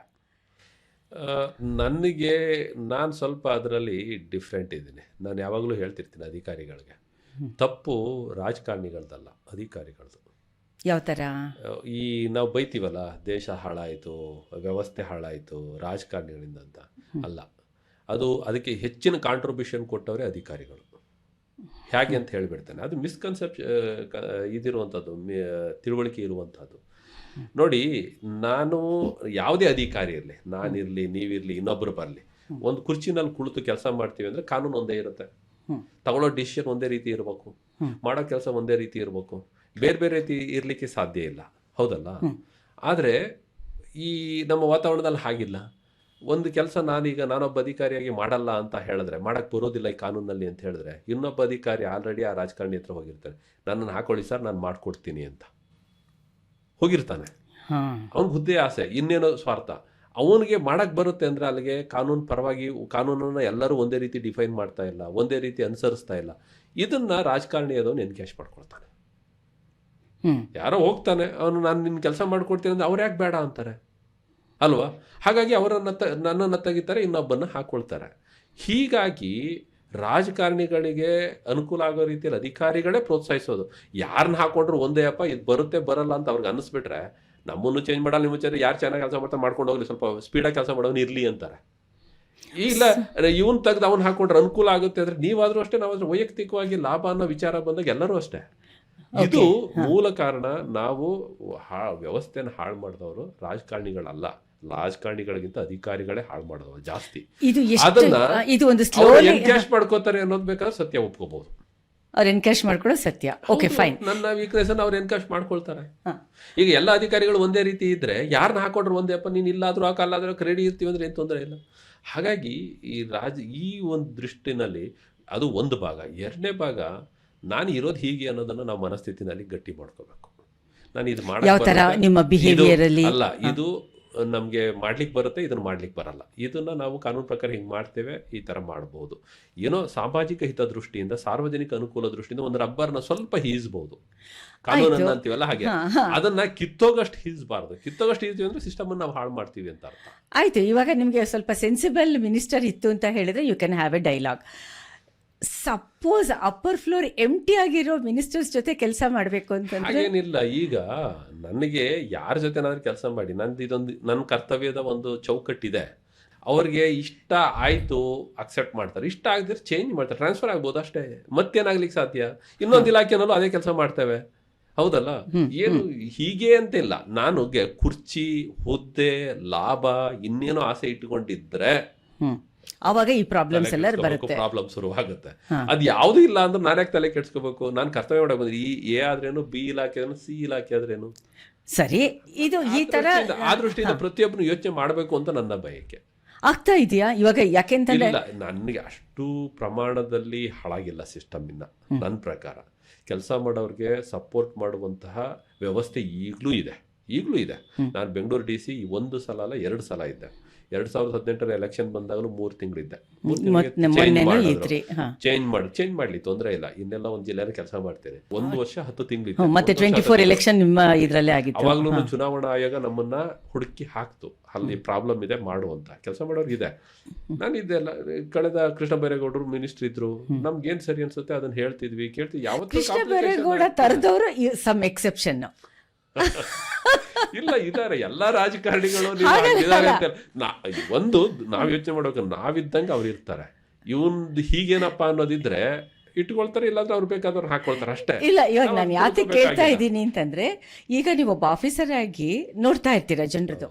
ಇದಕ್ಕೆ ಈ ಥರದ್ದು ಪಾಲಿಸಿ ಲೆವೆಲಲ್ಲಿ ಸಲ್ಯೂಷನ್ಸು, ಬಜೆಟ್ ಅಂಡ್ ಅದರ್ ಥಿಂಗ್ಸ್ ಅಲ್ಲಿ ಚೇಂಜಸ್ ತಂದ್ರೆ ಚೆನ್ನಾಗಿರುತ್ತೆ ಅಂತ ನೀವು ಸಜೆಷನ್ ಕೊಟ್ಟಾಗ, ಆ ಒಂದು ಬ್ರಾಡ್ನೆಸ್ ಇಲ್ಲದೆ ಹೋದ್ರೆ ಮಿನಿಸ್ಟರ್ಗೆ ಆವಾಗ ಕಷ್ಟ ಆಗುತ್ತೆ. ಇಲ್ಲ, ಎಲ್ಲ ಇಲಾಖೆಗಳಲ್ಲೂ ಕೆಲವು ಯೋಜನೆಗಳಿದ್ದೇ ಇರ್ತವೆ. ಯೋಜನೆಗಳನ್ನ ಸರ್ಕಾರಗಳೇ ಮಾಡ್ತವೆ, ಬಡ್ಜೆಟಲ್ಲೇ ಘೋಷಣೆ ಮಾಡ್ತಾರೆ. ಸುಮ್ಮನೆ ಏನಿಲ್ಲ, ನಾವು ಕೊಟ್ಟ ಪ್ರಪೋಸಲಲ್ಲಿ ಸರ್ಕಾರ ಜನರಿಗೆ ಮಾಡಬೇಕು, ಒಳ್ಳೆ ಹೆಸರು ತಗೋಬೇಕು ಅನ್ನೋದು ಎಲ್ಲ ರಾಜಕಾರಣಿಗಳಿಗೆ ಇದ್ದೇ ಇರುತ್ತೆ. ವೇ ಆಫ್ ಎಕ್ಸಿಕ್ಯೂಷನ್ ಇರುತ್ತಲ್ಲ ಅಲ್ಲಿ ಸಮಸ್ಯೆ ಅದೇ ಕಾಂಪ್ಲಿಕೇಶನ್ ಮೋಸ್ಟ್ ಇಂಪಾರ್ಟೆಂಟ್ ಆಗೋದು. ಅದಕ್ಕೂ ನಿಯಮಗಳಿದೆ, ಟ್ರಾನ್ಸ್ಪರೆನ್ಸಿ ಇದೆ, ನಿಯಮಗಳಿದೆ. ಕೆಲವನ್ನ ನಾವು ಕನ್ವಿನ್ಸ್ ಮಾಡಬೇಕಾಗತ್ತೆ. ಅಲ್ಲ, ಇದು ಕೇಳೋದಕ್ಕೆ ಚೆನ್ನಾಗಿದೆ, ಕೇಳಕ್ಕೆ ನನ್ಗೆ ಹಂಗೆ ಅನ್ಸಿಲ್ಲ. ಚೆನ್ನಾಗಿರುತ್ತೆ. ಈಗ ಉದಾಹರಣೆಗೆ ನಾನು ಉದಾಹರಣೆಗಳನ್ನ ಕೊಡ್ತೀನಿ, ನನ್ನ ಸರ್ವಿಸ್ನಲ್ಲೇ ಕೆಲವು ಉದಾಹರಣೆಗಳನ್ನ ಕೊಡ್ತೇನೆ, ನೀವು ಯೋಚನೆ ಮಾಡಿ. ನಾನು ಫಸ್ಟು ಇದ್ದಾಗ ಚಿಕ್ಕಮಗಳೂರು AC ಇದ್ದಾಗ ನಾನು RTC ಕರೆಕ್ಷನ್ ಸುಮೋಟ ಮಾಡಿದೆ, 1 ಲಕ್ಷ ಕರೆಕ್ಷನ್ ಮಾಡಿದೆ. ಯಾರು ಮಾಡಬೇಡ ಅಂತ ನನಗೆ ಹೇಳಲಿಲ್ಲ, ಉದಾಹರಣೆ ಹೇಳೋದು. ಎರಡನೇದು, ನಾನು ಬೆಂಗಳೂರು ರೂರಲ್ CEO ಇದ್ದಾಗ ನಮ್ಮ ಜಿಲ್ಲಾ ಪಂಚಾಯತ್ ನಡೆ ಇದು ನಂಬರ್ 1 ಕಡೆಗೆ ಅಂತ ಮಾಡಿದೆ. ಅದರಲ್ಲಿ ಬಹಳಷ್ಟು ಕೆಲಸಗಳನ್ನು ಮಾಡಿದ್ವಿ. ಆಯಿತು. ಇವತ್ತೇನು ನಾವು ಗ್ರಾಮ ಪಂಚಾಯತಿ ಡಾಕ್ಯುಮೆಂಟನ್ನು ಸ್ಕ್ಯಾನಿಂಗ್ ಮಾಡ್ತಾ ಇದೀವಿ, ಫಸ್ಟ್ ಶುರು ಮಾಡಿದ್ದು ನಾನು ಶುರು ಮಾಡಿದ್ದೆ, ಶುರು ಮಾಡಿದ್ದೆ. 55 ಗ್ರಾಮ ಪಂಚಾಯತಿ ರೆಕಾರ್ಡ್ಸನ್ನು ಅವಾಗಲೇ ಅಪ್ಡೇಟ್ ಮಾಡಿದ್ದೆ ಸ್ಕ್ಯಾನಿಂಗು. ಕನ್ನಡ ಕಲ್ಚರ್ಗೆ ಬಂದೆ, ಅಲ್ಲಿ ನಮ್ಮ ಮೇಡಮ್ ಹೇಳ್ತಾರೆ ಎಲ್ಲ ಪೇಜ್ ಕಳೀತಾರೆ, ಅದು ಕಳೀತಾರೆ, ಇದು ಕದೀತಾರೆ ಅಂತ. ಈ ಆಫೀಸನ್ನು ಶುರು ಮಾಡಿದೆ, ಬೇಡ ಅಂತ ಯಾರು ಹೇಳಲಿಲ್ಲ. ಈ ರೀಸನ್ ಇಂದ ಈ ಆಫೀಸ್ ಶುರು ಆಗಿತ್ತು. ಹೌದು, ಅದಕ್ಕೋಸ್ಕರ ನಾನು ಶುರು ಮಾಡಿದ್ದು ಪೈಲಟ್ ಆಗಿ. ನನಗೆ ಯಾವ ಸರ್ಕಾರನ ಮಾಡು ಅಂತ ಹೇಳಿರ್ಲಿಲ್ಲ. ಮಾಡಿದಾಗ ನಮ್ಮ ಮೇಡಮ್ ಏನು ಯಾಕೆ ಮಾಡ್ತಾ ಇದ್ದ ಖುಷಿಯಿಂದ ಹೆಮ್ಮೆ ಪಟ್ರು.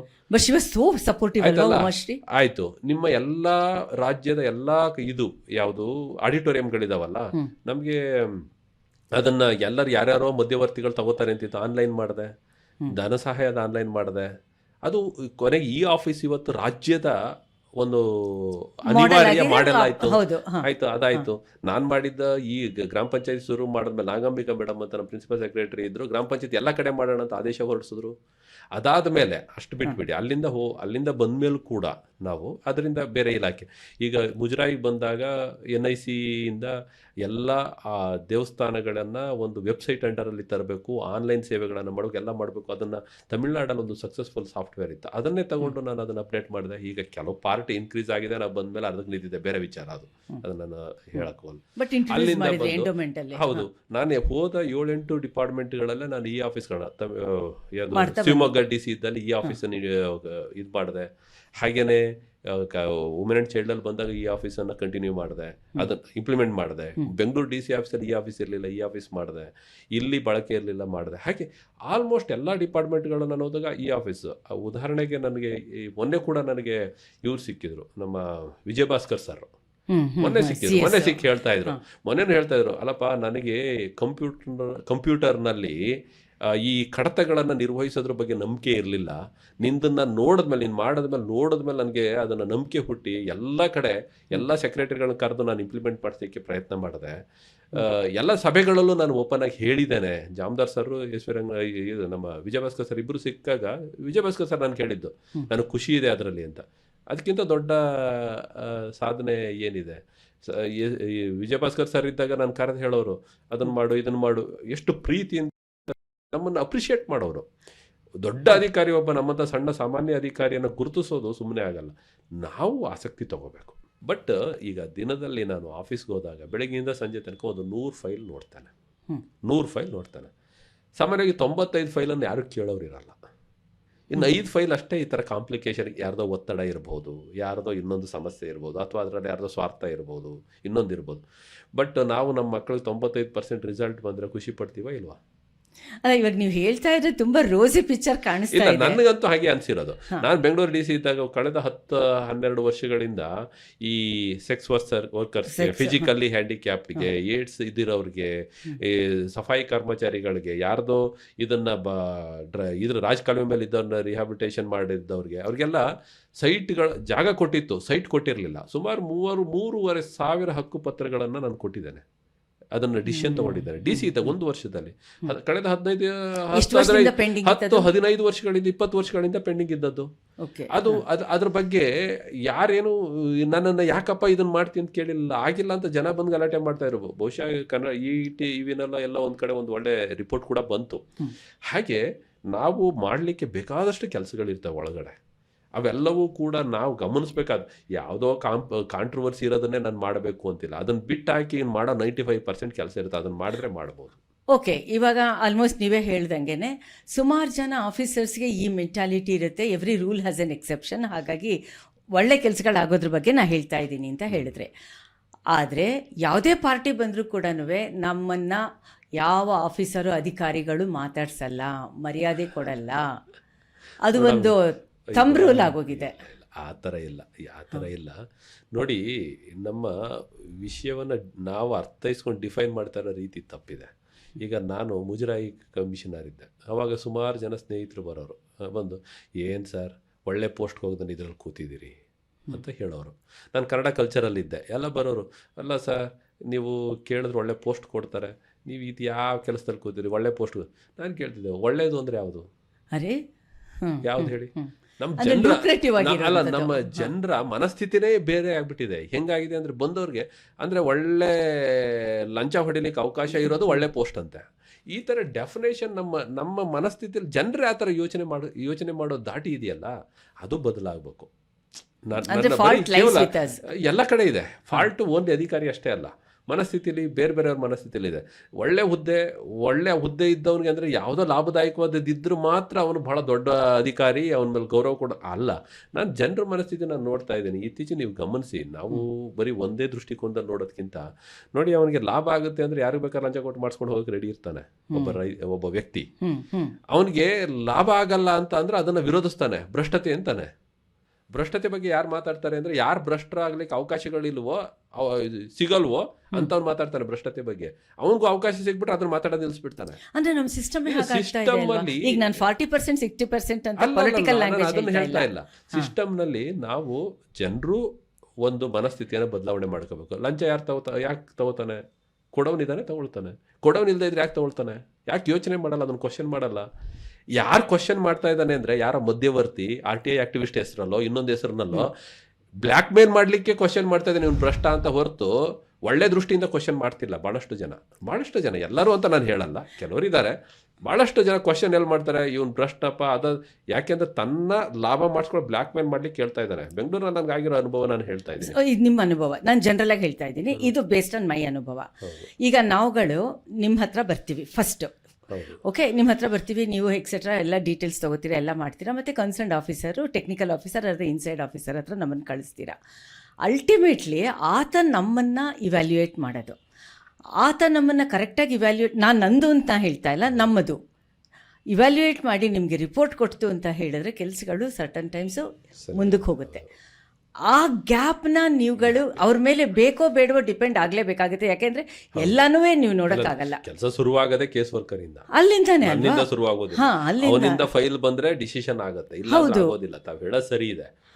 ಒಂದೇನಂತಂದ್ರೆ ನನ್ನ ಮನಸ್ಥಿತಿನೇ ನಾನು ಎಲ್ಲಾ ಕಚೇರಿಯಲ್ಲಿರುವ 400 ಜನ ಅಥವಾ 100 ಜನ ಎಕ್ಸ್ಪೆಕ್ಟ್ ಮಾಡ್ಲಿಕ್ಕೆ ಆಗೋದಿಲ್ಲ. ಅಂತ ಕಡೆ ನೀವುಗಳು ಹೆಲ್ಪ್ಲೆಸ್ ಆಗ್ತೀರಾ ಅಲ್ವಾ? ಹೌದು, ಅದು ಸರಿ. ಆದ್ರೆ ಅವಕಾಶಗಳಿದೆ. ಹೇಗೆ? ನಾವು ಮಂತ್ಲಿ ರಿವ್ಯೂ ಮೀಟಿಂಗ್ ಮಾಡಬೇಕು. ಈಗ ಎನಿ ಕೆಲಸ, ಯಾವುದೇ ಕೆಲಸ ಸರ್ಕಾರಿ ವ್ಯವಸ್ಥೆನಲ್ಲಿ ನಾನು ಮಾತಾಡಿದ್ದು ಹೇಳಿದ್ರಿಂದ ಆಗೋದಿಲ್ಲ. ಅದು ಪೇಪರ್ನಲ್ಲಿ ಡಿಸಿಷನ್ ಆಗಿ ಫೈಲ್ ಡಿಸ್ಪೋಸಲ್ ಆದ್ರೂ ಮಾತ್ರ ಆಗುವಂಥದ್ದು.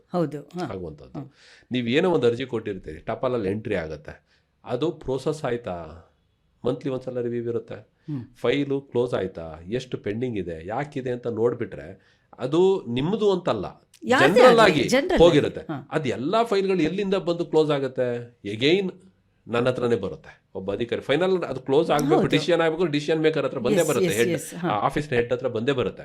ಅವಾಗ ನಾನು ಪಾಸಿಟಿವ್ ಆಗಿ ಡಿಸಿಷನ್ ಅನ್ನ ತೆಗೆದುಕೊಳ್ಳುವಂತ ಮನಸ್ಥಿತಿ ನನಗಿದ್ರೆ ಫೈಲ್ಗಳನ್ನ ಪ್ರತಿ ತಿಂಗಳು ಪ್ರತಿ ದಿವಸ, ಈಗಂತೂ ಈ ಆಫೀಸ್ ನಾವು ಮಾಡಿದೀವಲ್ಲ, ನಾನು ಬರೀ ಕ್ಲಿಕ್ ಮಾಡಿದ್ರೆ ಸಾಕು ಯಾರ್ಯಾರ ಹತ್ರ ಎಷ್ಟು ಫೈಲ್ ಇದೆ ಅಂತ ಕಾಣುತ್ತೆ. ಈಗ ಉದಾಹರಣೆಗೆ ನಾನು ಬೆಂಗಳೂರು DC ಇದ್ದಾಗ ನೋಡ್ತಾ ಇದ್ದೆ, ಎಷ್ಟು ಕೇಸ್ ಇದ್ವು? 7,000 ಕೋರ್ಟ್ ಕೇಸಸ್ ಇದ್ವು. 5-6 ವರ್ಷಗಳಾದ್ರೂ ಒಂದು ಸಿಟ್ಟಿಂಗೂ ಆಗಿಲ್ಲ. ರೈತರು ಅಲಿತಾನೆ ಇರ್ತಾರೆ. ನಾನು DC ಆಫೀಸನ್ನ DC ಆಗಿ ಬಿಟ್ಟು ಬಂದಾಗ ಅದು 2,900 ಕೀಳಿಸಿದ್ದೆ. ಅಂದರೆ 7,000 ಇದ್ದದ್ದು 2,900. ನನ್ನ ಅವಧಿನಲ್ಲಿ 1,000 ಅಡಿಷನ್, ಅದು ಒಟ್ಟು 8,000. 8,000ದಲ್ಲಿ 2,900 ಏನೋ ತಂದು ನಿಲ್ಲಿಸುತ್ತೆ. ಅಂದರೆ 4-5 ಸಾವಿರ ಕಡತಗಳನ್ನು 5-10 ವರ್ಷಗಳು ಸುತ್ತಾನೆ ಇರ್ತಾರೆ. ನಾವು ಹೆಂಗಿರ್ತೀವೋ ಅದು ಹಂಗಿರುತ್ತೆ. ಮಾಡಬೇಡ ಅಂತ ಯಾರು ಹೇಳಿರಲಿಲ್ಲ, ಹಿಂದೆನೂ ಮಾಡಬೇಡ ಅಂತ ಹೇಳಿಲ್ಲ, ಮುಂದೆ ಮಾಡಬೇಡ ಅಂತ ಹೇಳಿರಲಿಲ್ಲ. ಅಧಿಕಾರಿಗಳ ಮನಸ್ಥಿತಿ ಬಹಳ ಮುಖ್ಯ. ಪಾಸಿಟಿವ್ ಆಗಿ ಯೋಚನೆ ಮಾಡೋದು, ಹಾರ್ಡ್ ವರ್ಕಿಂಗ್ ಮಾಡೋವಂಥದ್ದು. ಮತ್ತು ನಾವಿದ್ದಂಗೆ ಸ್ವಲ್ಪ ವಾತಾವರಣ ಚೇಂಜ್ ಆಗುತ್ತೆ. ನೀವು ಹೇಳ್ದಂಗೆ ವಾತಾವರಣ ಎಲ್ಲವೂ ಕರೆಕ್ಟ್ ಇರಲ್ಲ. ಭ್ರಷ್ಟನೂ ಇರ್ತಾನೆ, ಕಳ್ಳನೂ ಇರ್ತಾನೆ, ಸೋಮಾರಿನೂ ಇರ್ತಾನೆ. ಒಂದು ಕಚೇರಿ ಅಂದರೆ ಎಲ್ಲ ಥರದವ್ರು ಇರ್ತಾರೆ. ಬಟ್ ಅಧಿಕಾರಿ ಸೆನ್ಸಿಟಿವ್ ಇದ್ದರೆ, ಅಧಿಕಾರಿ ಸ್ವಲ್ಪ ಪ್ರೋಯಾಕ್ಟಿವ್ ಆಗಿ ಯೋಚನೆ ಮಾಡೋದಿದ್ರೆ, ರಿವ್ಯೂ ಮಾಡ್ತಾ ನೋಡ್ತಾ ಹೋದರೆ ಸ್ವಲ್ಪ ಮಟ್ಟಿಗೆ ಸುಧಾರಣೆ ಅಂತೂ ಆಗುತ್ತೆ, ಕೆಲಸ ಆಗುತ್ತೆ. ಆಗುತ್ತೆ. ನಾವ್ ಹೇಳ್ತೀವಲ್ಲ, ಕೆಲವು ಆಫೀಸರ್ಸ್ ಇದ್ದ ಆಫೀಸ್ಗೆ ಹೋದ್ರೆ ಎಲ್ಲಪ್ಪ ಬಂದ್ರೆ ಕೆಲಸ ಆಗುತ್ತೆ, ಒಳ್ಳೆ ಆಫೀಸರ್ ಇದಾರೆ ನಾವ್ ಹೇಳ್ತೀವಲ್ಲ. ಆಫೀಸರ್ ಮಾಡಲ್ಲ ಅದನ್ನ ಕೆಳಗಡೆಯಿಂದನೂ ಆಗಿರುತ್ತದು. ಅದು ಯಾಕೆ ಅಂದ್ರೆ ಆ ವ್ಯಕ್ತಿ ಅದನ್ನ ಫಾಲೋ ಮಾಡ್ತಾನೆ. ಇಲ್ಲಪ್ಪ ಗೊತ್ತಾದ್ರೂ ಬೈತಾರ, ಬೈಕೊಂಡಾದ್ರೂ ಇರ್ಲಿ, ಅಯ್ಯೋ ಹುಚ್ಚು ನನ್ ಮಗ ಇದಾನೆ ಅಂತ ಆದ್ರೂ ತಿಳ್ಕೊಳ್ಳಿ, ಅವರು ಕೆಲಸ ಮಾಡ್ತಾರ. ಬಟ್ ಅದು ಸರ್ಕಾರಿ ವ್ಯವಸ್ಥೆ ಕಂಟಿನ್ಯೂಟಿ ಆಗೋದಿಲ್ಲ. ಒಬ್ಬೊಬ್ರು ಬಂದಾಗ ಒಂದು ಮನಸ್ಥಿತಿ ಇರುತ್ತೆ, ಅದು ಮತ್ತೆ ಬೀಳುತ್ತೆ ಹೇಳುತ್ತೆ ಒಂಥರ ಏರುಪೇರು ಇದ್ದಿರುತ್ತೆ. ಸೊ ಇಂಥ ಟೈಮ್ನಲ್ಲಿ ಸಕಾಲ ಆದ್ರೂ ಒಂದೇ, RTI ಆದ್ರೂ ಒಂದೇ, ಅದೆಲ್ಲ ಸುಮ್ಮನೆ ನಾವು ಮಾಡಿದ್ವಿ ಅನ್ನೋ ತರ ಆಗ್ಬಿಡುತ್ತೆ. ಸ್ವಲ್ಪ ಸುಧಾರಣೆ ಆಗಿದೆ. ನಿಮ್ಗೆ ಸಕಾಲದಲ್ಲಿ ಪೆಂಡಿಂಗ್ ಆಗುತ್ತೆ ಅಂತಲೇ ಫಾಲೋ ಅಪ್ ಮಾಡ್ತಾರೆ, ಕೆಲಸ ಆಗ್ತವೆ. ಎಲ್ಲವೂ ಪೆಂಡಿಂಗ್ ಇರ್ತವೆ. ಈಗ ಉದಾಹರಣೆಗೆ ಇನ್ಕಮ್ ಸರ್ಟಿಫಿಕೇಟ್ ತೊಗೊಂಡ್ರೆ, ಇನ್ಕಮ್ ಸರ್ಟಿಫಿಕೇಟು, ಕ್ಯಾಸ್ಟ್ ಸರ್ಟಿಫಿಕೇಟ್ ಎಲ್ಲ ನಾವು ನೋಡ್ತಾನೆ ಇರ್ತೀವಿ. ಲೇಟ್ ಆಯ್ತು ಅಂದ್ರೆ ಯಾಕೆ ಲೇಟ್ ಆಯ್ತು ಅಂತ ಕೇಳ್ತೀವಿ ಜನರಲ್ ಆಗಿ. ಎಷ್ಟು ಪೆಂಡಿಂಗ್ ಇದೆ ಅಂತ ತಿಂಗಳಿಗೊಂದ್ಸಲ ಮಿನಿಸ್ಟರ್ ರಿವ್ಯೂ ಇರುತ್ತೆ, ಸೆಕ್ರೆಟರಿ ರಿವ್ಯೂ ಇರುತ್ತೆ, DC ರಿವ್ಯೂ ಇರುತ್ತೆ. ಹಾಗಾಗಿ ಅದನ್ನು ಫಾಲೋ ಅಪ್ ಮಾಡ್ಲಿಕ್ಕೆ ಅನುಕೂಲ ಆಗುತ್ತೆ. ಪೆಂಡಿಂಗ್ ಇದ್ರೆ ಇಮಿಡಿಯೇಟ್ ಕ್ಲಿಯರ್ ಮಾಡ್ತಾರೆ, ಮಾಡಲ್ಲ ಅಂತಿಲ್ಲ, ಆಗುತ್ತೆ. ಅದು ಒಂದು ಇಂಡೈರೆಕ್ಟ್ಲಿ ಕೆಲಸ ಸ್ಪೀಡಪ್ ಆಗಲಿಕ್ಕೆ ಸಕಾಲ ಸಹಾಯ ಆಗಿದೆ. ಎರಡನೇದು, ಈ RTI ಇದೆಯಲ್ಲ, ಮೊದಲು ನಾವು ಏನು ಮಾಡಿದ್ರು ಗೊತ್ತಾಗ್ತಿರ್ಲಿಲ್ಲ. ಏನು ಮಾಡಿದ್ರು ಗೊತ್ತಾಗಲ್ಲ ಅಂದರೆ ಜನರಿಗೆ ನಾನು ಫೈಲಲ್ಲಿ ಏನು ಬರಿತೀನೋ, ತಪ್ಪು ಬರಿತೀನೋ, ಸುಳ್ಳು ಬರಿತಿರ್ತೀನಿ, ನನ್ನ ಲಾಭಕ್ಕೆ ಸ್ವಾರ್ಥಕ್ಕೆ ದುರುಪಯೋಗ ಪಡಿಸ್ಕೊಳ್ಳೋ ಸಾಧ್ಯತೆ ಜಾಸ್ತಿ ಇರ್ತಿತ್ತು. ಈಗಿನ ವಾತಾವರಣದಲ್ಲಿ ಏನಾದರೂ RTI ಇರಲಿಲ್ಲ ಅಂದರೆ, RTIಯಲ್ಲಿ ಯಾವನಾದ್ರು ತಗೊಳ್ತಾನಪ್ಪ ನಾಳೆ ನನ್ನ ತಲೆಗೆ ಬರುತ್ತೆ ಅನ್ನೋ ಭಯ ಇದೆ. ಡಿಸಿಷನ್ ಇವಾಗ ಅದು ಕೂಡ ಕಾಂಟ್ರವರ್ಸಿ ಆಗಿ ಕೂತಿದೆ. ಕಾಂಟ್ರವರ್ಸಿ ಆಗಿದೆಯಾ ಬಿಟ್ಟಿದೆಯಾ, ಮಾಹಿತಿ ಜನರಿಗೆ ಗೊತ್ತಾಗುತ್ತೆ. ಅಟ್ಲೀಸ್ಟು ಅದು ಅಫೆಕ್ಟ್ ಆದನು. ಈಗ ಕಾಂಟ್ರವರ್ಸಿ ಎಲ್ಲಾಗಿದೆ ಅಂದರೆ RTI ಆಕ್ಟಿವಿಸ್ಟ್ಗಳಿದ್ದು ಅದನ್ನು ದುರುಪಯೋಗ ಪಡಿಸ್ಕೊತಾ ಇದ್ದಾರೆ ಅನ್ನೋದ್ರಲ್ಲಿ ಕಾಂಟ್ರವರ್ಸಿ ಇದೆ ಹೊರತು, ನಾನು ಆ ಒಂದು ಈಗ ಯಾವುದೋ ಒಂದು ಖಾತೆನೋ ಅಥವಾ ಯಾವುದೋ ಒಂದು ಕೆಲಸದ ಫೈಲ್ಗೋ ಯಾವುದೋ ಕಾಮಗಾರಿಗೆ ಸಂಬಂಧಪಟ್ಟದ್ದು ಆ ಫೈಲ್ನಲ್ಲಿ ತಪ್ಪಾಯಿತು ಅಂದರೆ ಸಂಬಂಧಪಟ್ಟ ಅಧಿಕಾರಿ ಅದನ್ನು ತಗೊಂಡು ಫೈಟ್ ಮಾಡಲಿಕ್ಕೆ ಅವಕಾಶ ಇದೆ, ಕೋರ್ಟ್ಗೆ ಹೋಗಕ್ಕೆ ಅವಕಾಶ ಇದೆ. ಎಷ್ಟೋ ಪ್ರಕರಣಗಳಲ್ಲಿ ಆಕ್ಷನ್ ಆಗಿದೆ. ಹಾಗಾಗಿ ಪೂರ್ಣವಾಗಿ ಅದರಿಂದ ಏನು ಉಪಯೋಗ ಆಗ್ತಿಲ್ಲ ಅಂತಲ್ಲ, ಸ್ವಲ್ಪ ಪ್ರಮಾಣದಲ್ಲಿ ಉಪಯೋಗ ಆಗಲ್ಲ. ಈಗ ಉದಾಹರಣೆಗೆ ಏನಾಗುತ್ತೆ, ಎಲ್ಲೋ ಒಂದು ಇವತ್ತು ನಾವು ಬೆಳಿಗ್ಗೆ ಪೇಪರ್ ಓದ್ತೇವೆ, ಒಂದು ಬೆಂಗಳೂರಿನಲ್ಲಿ ಯಾರನ್ನ ಕೊಲೆ ಮಾಡ್ದ, ನಾವು ದಿನಪೂರ್ತಿ ಅದನ್ನು ಮಾತಾಡ್ತೀವಿ, ಏನಪ್ಪ ನೆಮ್ಮದಿ ಇಲ್ಲ, ಇಲ್ಲಿ ಹೆಂಗಪ್ಪ ಸೇಫ್ಟಿನೇ ಇಲ್ಲ ಅಂತ ಮಾತಾಡ್ತೇವೆ. ಬಟ್ ಅವತ್ತು 1000 ಜನ ನಿಮ್ಮಂಥವ್ರು ಯಾರೋ ಸಾರ್ವಜನಿಕ ಸೇವೆಯನ್ನು ಒಳ್ಳೊಳ್ಳೆ ಕೆಲಸ ಮಾಡಿರ್ತೀರಿ, ಅದು ಯಾವುದು ಹೈಲೈಟ್ ಆಗೋದೇ ಇಲ್ಲ. ಹಾಗಾಗಿ ಯಾವುದು ತಪ್ಪುಗಳಾಗ್ತಿರುತ್ತೋ ಅದಷ್ಟೇ ನಮಗೆ ಕಣ್ಣಿಗೆ ಕಾಣಿಸ್ತಾರೆ, ಅದ್ರ ಒಳಗಡೆ ಒಳ್ಳೇದಾಗೋದನ್ನು ಯಾರು ಗಮನಿಸೋದಿಲ್ಲ. ಈಗ ಒಂದು ಆಫೀಸ್ ಅಂದರೆ ಒಂದು ನಾನಿದ್ದಾಗ 10% ತಪ್ಪಾಗ್ಬೋದು, ಇನ್ನೊಬ್ರಿದ್ದಾಗ 20% ತಪ್ಪಾಗ್ಬೋದು. ಬಟ್ ಅದು ಉಳಿದಂಥದ್ದಾದ್ರೂ ಕೆಲಸ ಆಗ್ತಿರುತ್ತಲ್ಲ, ಇಲ್ಲಾಂದರೆ ಸಿಸ್ಟಮ್ ಉಳಿಯೋದಿಲ್ಲ. ಆಗ್ತಿರುತ್ತೆ. ಇದ್ರದ್ದು ಕೆಲವು ಸಮಸ್ಯೆಗಳನ್ನು ಪ್ರೋಯಾಕ್ಟಿವ್ ಯಾರು ತಗೋತಾರೆ ಅದ್ರ ಮೇಲೆ ಡಿಸಿಷನ್ ಮೇಲೆ ನಿಂತಿರುತ್ತೆ. ಸರಿ, ಇವಾಗ ನೀವು ಇಲ್ಲಿ ನಾನು ಭಾಷೆ ತರ್ತಾ ಇದ್ದೀನಿ. ಎಗೇನ್ ನಮ್ಗಳ ಕಡೆಯಿಂದ ಇವರು ಕನ್ನಡದವರು, ಇವ್ರು ಬೇಗ ಮಾಡಿ ಕೊಡ್ತಾರೆ. ಅವರು ನಾನು ಕನ್ನಡಿಗಾಸು, ಅವ್ರಿಗೆ ಆ ಒಂದು ಲ್ಯಾಂಗ್ವೇಜ್ ಲಾಬಿ ನಡೆಯುತ್ತೆ. ಸ್ಪೆಷಲಿ ಹಿಂದಿ ಆಫೀಸರ್ಸ್ದು ಈ ಥರ ಇದೆ, ಬ್ಯೂರೋಕ್ರಾಟ್ಸ್ನ ಹೇಳ್ತಾ ಇರೋದು. ಅದು ಒಂಥರ ಸಾರ್ಟ್ ಆಫ್ ಅನ್ಅಫಿಷಿಯಲಿ ಅಕ್ಸೆಪ್ಟೆಡ್ ಗೊತ್ತಿಲ್ಲ, ಅದು ಪಬ್ಲಿಕ್ ದೃಷ್ಟಿಯಿಂದ ಯಾವ ತರ ಗೊತ್ತಿಲ್ಲ. ಬಟ್ ಹಾಗೆ ಅಂತ ನನಗೇನು ಅನ್ಸಲ್ಲ. ಅದಾದ್ರೂ ವೈಯಕ್ತಿಕ ಅನುಭವದ ಮೇಲೆ ಈ ತರ ಇರಲೂಬಹುದು. ಕೆಲವು ಅಧಿಕಾರಿಗಳು ನಾರ್ತಾವ್ರೆ. ಚಿರಂಜೀವಿ ಸಿಂಗ್ ಅಂತ ಇದ್ದಾರೆ, ಇವತ್ತು ನೆನ್ಸ್ಕೊಳ್ತೇವೆ. ಚಿರಂಜೀವಿ ಸಿಂಗ್ ಹೌದು, ಅವ್ರ ಕನ್ನಡಿಗರಲ್ಲ. ಅಜಯ್ ಕುಮಾರ್ ಸಿಂಗ್ ಇದ್ದಾರೆ. ಹಾಗಾಗಿ ಇದೇ ಕಾರಣ ಅಂತಲ್ಲ, ಕೆಲವು ಲ್ಯಾಂಗ್ವೇಜ್ ಬ್ಯಾರಿಯರ್ ಇಂದಾಗಿ ಸ್ವಲ್ಪ ಸಮಸ್ಯೆಗಳಿರ್ಬೋದಿಲ್ಲ ಅಂತಲ್ಲ. ಈಗ ಉದಾಹರಣೆಗೆ ನನ್ನ ಹತ್ರ ನೀವು ಬಂದು ಹೇಳಿದಾಗ, ಒಂದು ವಿಷಯ ಹೇಳಿದಾಗ ನನಗೆ ಈಸಿಯಾಗಿ ಅರ್ಥ ಆಗತ್ತೆ. ಅದು ಭಾಷೆ ನನಗೆ ಅರ್ಥವಾಗೋ ಭಾಷೆಯಲ್ಲಿ ನೀವು ಹೇಳ್ತೀರಿ, ಅಥವಾ ನಿಮಗೆ ಇಂಗ್ಲೀಷ್ ಬರದೇ ಇರ್ಬೋದು. ನಾನು ಕನ್ನಡ ಬರಲ್ಲ ಅಂದಾಗ ಕನ್ನಡ ಅಷ್ಟು ಸ್ಪಷ್ಟವಾಗಿ ಬರಲ್ಲ, ಅಥವಾ ನೀವು ಹೇಳುವಂತಾದ್ರೆ ಅದರ ಒಳಗಾರ್ಥವನ್ನು, ವಾಚ್ಯಾರ್ಥವನ್ನು ತಿಳ್ಕೊಂಡು ನಿಮ್ಮ ಸಮಸ್ಯೆ ಅರ್ಥೈಸ್ಕೊಳ್ಳಲಿಕ್ಕೆ ಕಷ್ಟ ಆಗ್ಬೋದು. ಹಂಗಂತ ಅದರಿಂದನೇ ಕಾರಣ ಅಂತ ಆಗಲ್ಲ, ಸಿಸ್ಟಮ್ ಒಂದು ಇರುತ್ತೆ. ಉದಾಹರಣೆ ನಾನು ಕೇಳಿದ್ದೀನಿ, ಇಲ್ಲ ಅಂತಲ್ಲ, ನನ್ನ ಬ್ಯಾಚ್ನಲ್ಲಿ ಡೈರೆಕ್ಟ್ IAS ಅವರೊಬ್ಬರು ಇದ್ದರು ಸ್ನೇಹಿತರು, ಅವ್ರ ಹೆಸರು ಹೇಳೋದು ಬೇಡ, ಸರ್ ಹೇಳೋರು ಯಾವಾಗಲೂ. ಅವರು AC ಇದ್ರು, ನಾನು AC ಇದ್ದೆ. ಅವ್ರು ಹೇಳ್ತಾಯಿದ್ರು, ದಯಾನಂದ್ ನೀನು ಕನ್ನಡ ಇಷ್ಟು ಚೆನ್ನಾಗಿ ಬರ್ತೀನಿ, ಕನ್ನಡ ಲಿಟ್ರೇಚರ್ ಸ್ಟೂಡೆಂಟ್, ನಿನ್ಗೆ ಓದಿದ್ಯಾ, ನೀನು ಈ ಜಡ್ಜ್ಮೆಂಟ್ ಎಲ್ಲ ಬರೀಬೇಕಾದ್ರೆ ಅಷ್ಟು ಚೆನ್ನಾಗಿ ನೀನು ನೋಡಿಕೊಂಡು ಮಾಡ್ತೀಯ. ನನಗೆ ಸಾಮಾನ್ಯ ಕನ್ನಡ ಬರೋಲ್ಲ, ಈ ಮೋಡಿ ಲಿಪಿ ಥರ ಇರುವಂಥ ಎಲ್ಲ ಹಳೆಯ ಕಡತಗಳನ್ನು ಸ್ಟಡಿ ಮಾಡಿ ಬರೆಯೋದು ಹೆಂಗೆ, ಆ ಥರದ ಸ್ವಲ್ಪ ಸಮಸ್ಯೆಗಳು ಇರ್ಬೋದು. ಹಾಗಂತ ಇಲ್ಲೇ ಬಂದು ಕನ್ನಡ ಕಲ್ತಿದ್ದಾರೆ, ಇಲ್ಲಿ ಅವರೇ ಆಗಿದ್ದಾರೆ, ಇಲ್ಲೇ ಇದ್ದುಕೊಂಡೆಲ್ಲ ನಮ್ಮ ಈಗ CS ಇದ್ದಾರೆ, ಅವ್ರಿಗೆ ಕನ್ನಡದಲ್ಲಿ ಹೇಳಬೇಕು, ಕನ್ನಡ ಇನ್ಯಾರಿಗೂ ಬರಲ್ಲ. ಆ ರೀತಿಯಲ್ಲಿ ನಮ್ಮಲ್ಲಿ ನಾವು ವ್ಯತ್ಯಾಸವನ್ನು ಗುರುತಿಸ್ಲಿಕ್ಕೆ ಆಗದೆ ಇರೋಷ್ಟು ಭಾಷೆಯನ್ನು ಕಲಿತು ಚೆನ್ನಾಗಿ ಮಾಡೋರು ಇದ್ದಾರೆ. ಅದ್ರೊಳಗಡೆ ಎಕ್ಸೆಪ್ಷನ್ ಇದ್ದೇ ಇರುತ್ತೆ. ಸಿಸ್ಟಮ್ ಅಂದ್ರೆ ಎಲ್ಲ ಕಡೆ ಎಕ್ಸೆಪ್ಷನ್ ಏನು ಮಾಡೋಕ್ಕಾಗಲ್ಲ. Every rule has an exception. ಅದಕ್ಕೆ ಅವರು ಬೇರೆ ಬೇರೆ ಮಾರ್ಗಗಳು ಇರ್ತವೆ. ನಾನು ತನಗೆ ಅರ್ಥ ಆಗಿರೋ PA ಇರ್ತಾರೆ, ಇನ್ನು ಆಫೀಸರ್ ಇರ್ತಾರೆ, ಇದೇನು ನೋಡಿ ಹೇಳು ಅಂತಾರೆ, ಅದನ್ನ ಪುಟಪ್ ಮಾಡ್ಕೊಂಡು ಅಂತಾರೆ, ಫೈಲಲ್ಲಿ ಬಂದಾಗ ನೋಡ್ಬೋದಲ್ಲ. ಹಾಗಾಗಿ ಅದೊಂದೇ ರೀಸನ್ ಅಂತ ಇಲ್ಲ. ಯಾಕೆಂದರೆ ದೇಶದಲ್ಲಿ IAS ಆಫೀಸರ್ಸ್ ಎಲ್ಲ ರಾಜ್ಯದಲ್ಲೂ ಈ ವಿಷಯ, ಈ ವ್ಯತ್ಯಾಸಗಳಿದ್ದೇ ಇರ್ತವೆ. ಅದೊಂದೇ ಸಮಸ್ಯೆ ಆಗಿ ಆಡಳಿತ ಹಾಳಾಗುತ್ತೆ ಅನ್ನೋದಿದ್ರೆ ಈ ಸಿಸ್ಟಮ್ ಉಳಿತಿರ್ಲಿಲ್ಲ. IAS ಆಫೀಸರ್ಸ್ ಬ್ಯೂರೋಕ್ರಾಟ್ಸ್ಗೆ ಅಕೌಂಟಬಿಲಿಟಿ ಇಲ್ಲ, ಅವ್ರನ್ನ ರಿವ್ಯೂ ಮಾಡೋದಕ್ಕೆ ಕೂಡ ಎಲ್ಲೂ ಅವಕಾಶನೂ ಇಲ್ಲ. ಆ ಥರ ಇಲ್ಲ, ಹಾಗಿಲ್ಲ. ಇದೆ ಮಾತು ಜನರಲ್ ಆಗಿದೆ. IAS ಇಲ್ಲ, ಲೀಗಲಿ IAS ಅಂದ್ರೆ ಐ ಆಮ್ ಸೇಫ್ ಅಂತ ತಿಳ್ಕೊಂಡ್ಬಿಟ್ಟಿದ್ದಾರೆ ಅಂತ ಆರೋಪ ಇದ್ದೆ. ಹಾಗಿಲ್ಲ. ಎಲ್ಲಂದ್ರೆ ಕಾನೂನನ್ನ ಮೀರಿದ್ರೆ ಯಾವ IAS ಆಫೀಸರ್ ಅದೇ ಇಂತರ ಮಾತುಕತೆನಲ್ಲಿ ಇದೆ. ಹಂಗೆ ನನ್ಗೆ ಹಂಗ ಅನ್ಸಲ್ಲ. ಈಗ ನಾವೇನೇ ತಪ್ಪು ಮಾಡಿದ್ರು ಈಗ ನಮ್ಮಲ್ಲಿ ಎಷ್ಟು ಜನ IAS ಆಫೀಸರ್ ಸಸ್ಪೆಂಡ್ ಆಗಿಲ್ಲ, ನೀವು ಲೆಕ್ಕ ತೆಗೆದು ಹುಡುಕಿ. ಎಷ್ಟು ಜನ IAS ಆಫೀಸರ್ ಮೇಲೆ ಡಿಪಾರ್ಟ್ಮೆಂಟಲ್ಲಿ ಎನ್ಕ್ವೈರಿ ಆಗಿಲ್ಲ.